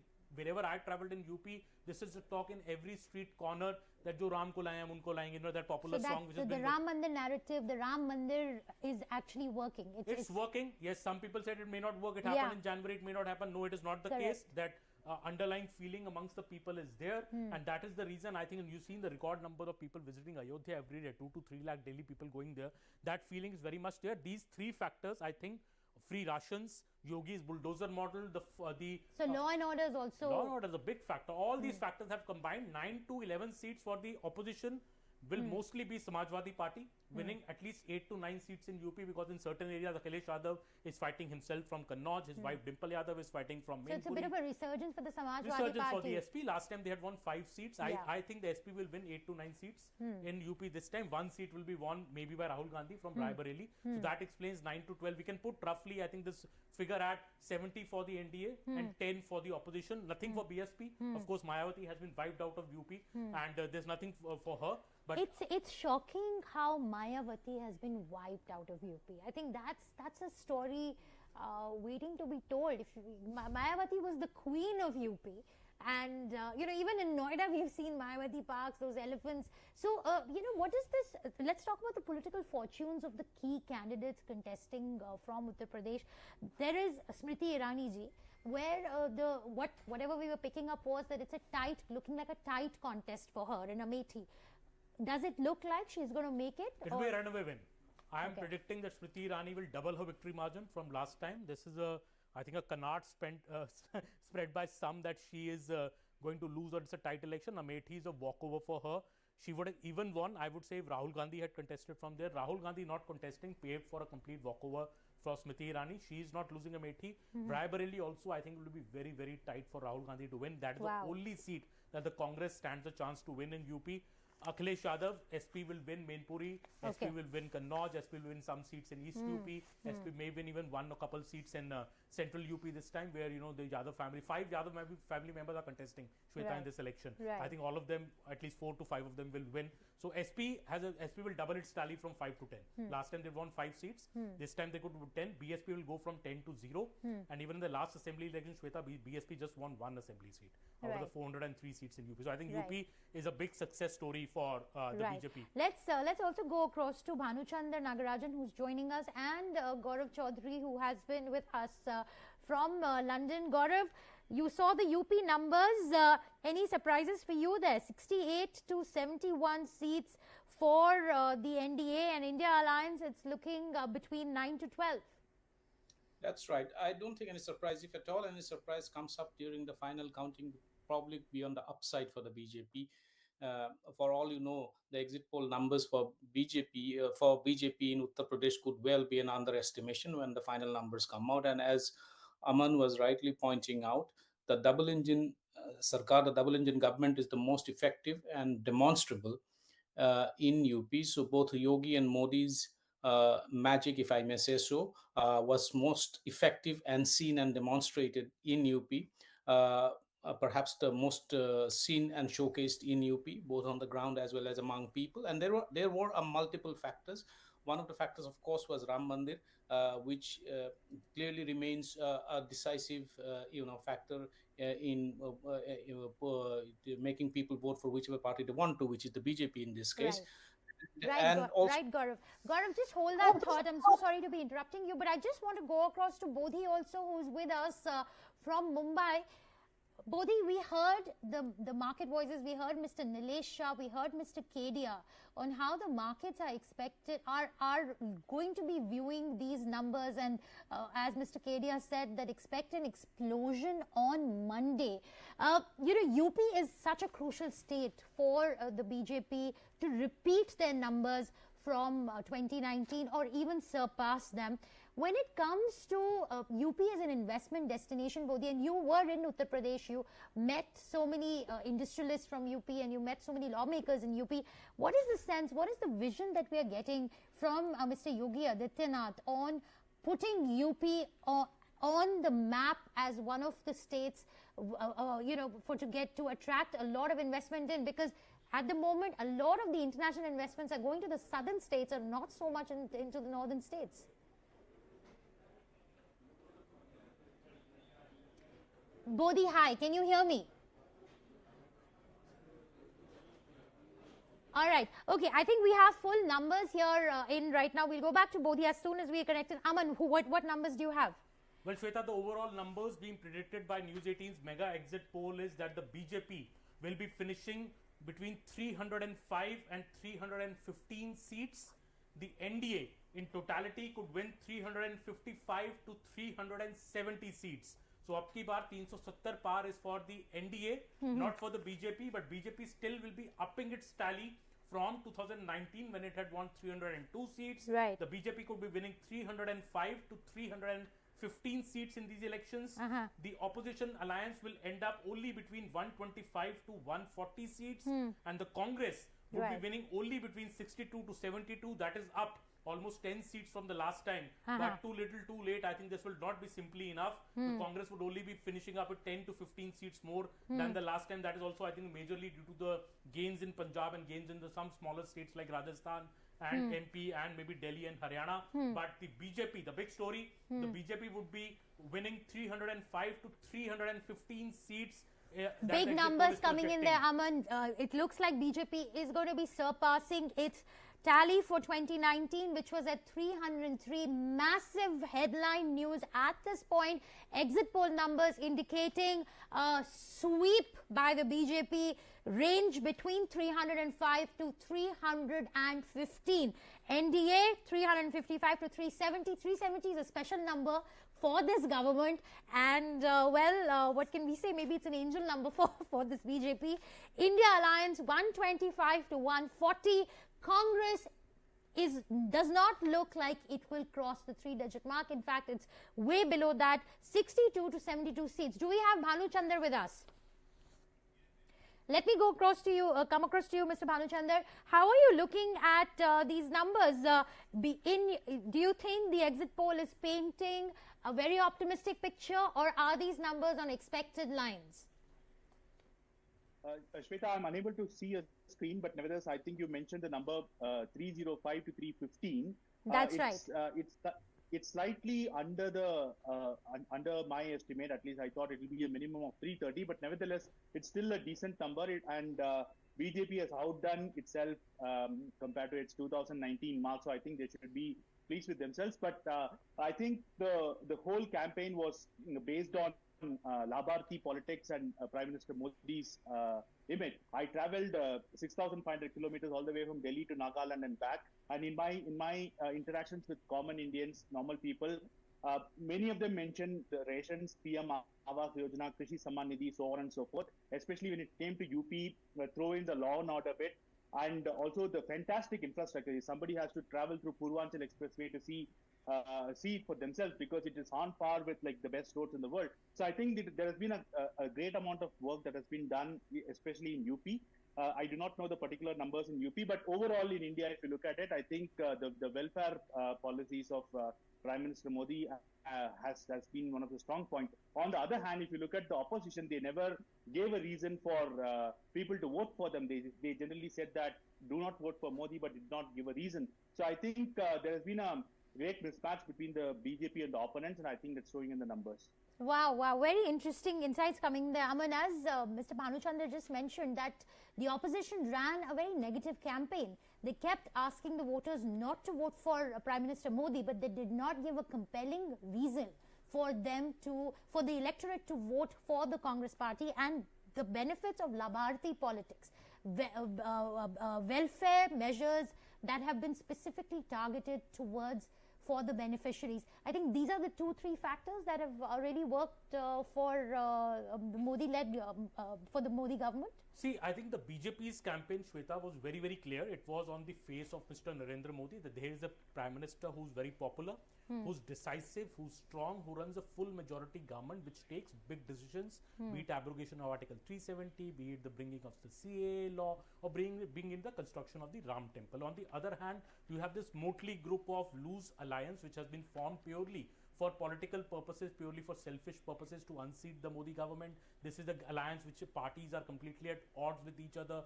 TMC and Congress are allies in the center, but they're not allies in the state. AAP and Congress are allies in the center, but not in Punjab. So I think the contradictions between the India Alliance were very, very clear right from the start. And the entire campaign of Rahul Gandhi was pitched on the issue of caste, that we will do a caste census, we will increase reservation. I think the BJP feel that the country has moved on from these issues. Country has moved on the path of development. Country has moved on another tangent altogether. I would say a new direction the country has taken, and these issues were of maybe a decade, 2 decades earlier. Right. These issues may have mattered, not any longer in today's contemporary India. And that is what the BJP's campaign has been all about. And if we see the big states, which are giving the BJP the big numbers, a short snippet if I give you. Sure. Uttar Pradesh, of course, 68 to 71 being given. West Bengal, BJP getting 21 to 24 seats, which we are projecting. It's a flip from the last time where the TMC had got 22 seats and the BJP had got 18. This time it seems a flip. BJP could win nearly 24 seats in West Bengal. There the seats could be rising for the BJP. Also in the state of Punjab, we are projecting BJP to get 2 to 4 seats. Another big surprise, because Punjab, nobody has given BJP a chance at all if BJP wins there. Right. The southern states is the big story. This number is rising from 302 to wherever it rises. Absolutely. Because of the southern states. Last time, the BJP could win only 29 out of the 130 seats in the 5 southern states. Right.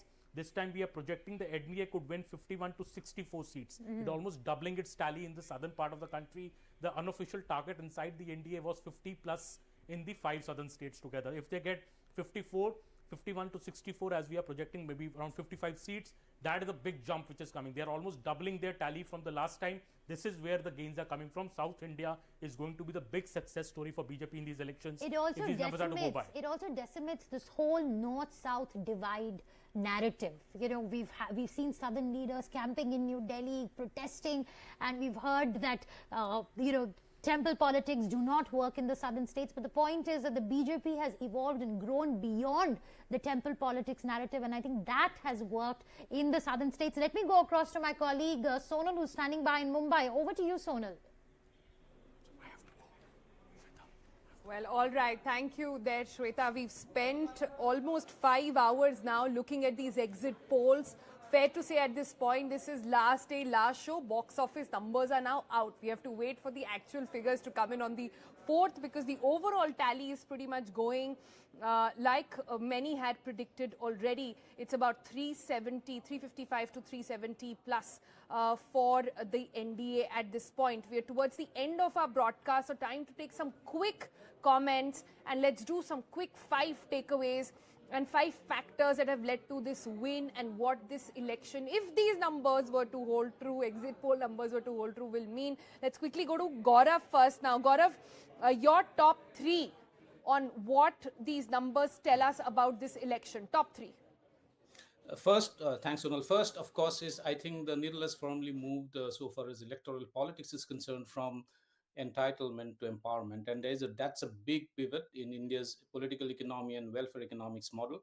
From the complete relentless focus on handouts and entitlement, we have now moved towards empowerment, and that is now reflecting in the way electoral trends are showing up. That is one.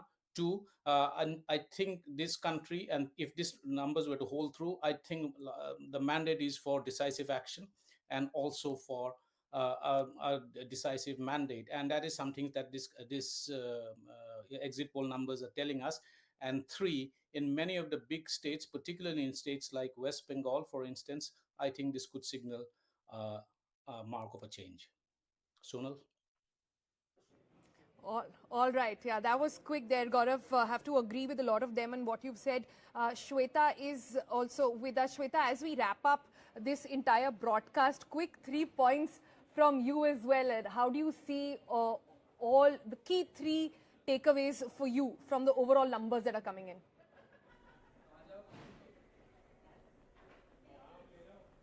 Right. Sonal, is that for me? I'm sorry, my audio is a little patchy. Well, as Aman said, that the gains in the southern part of the country is the big story. The BJP seems to have made very definitive inroads into the southern part of the country. That's very, very substantive. Secondly, clearly the Khichdi state of Maharashtra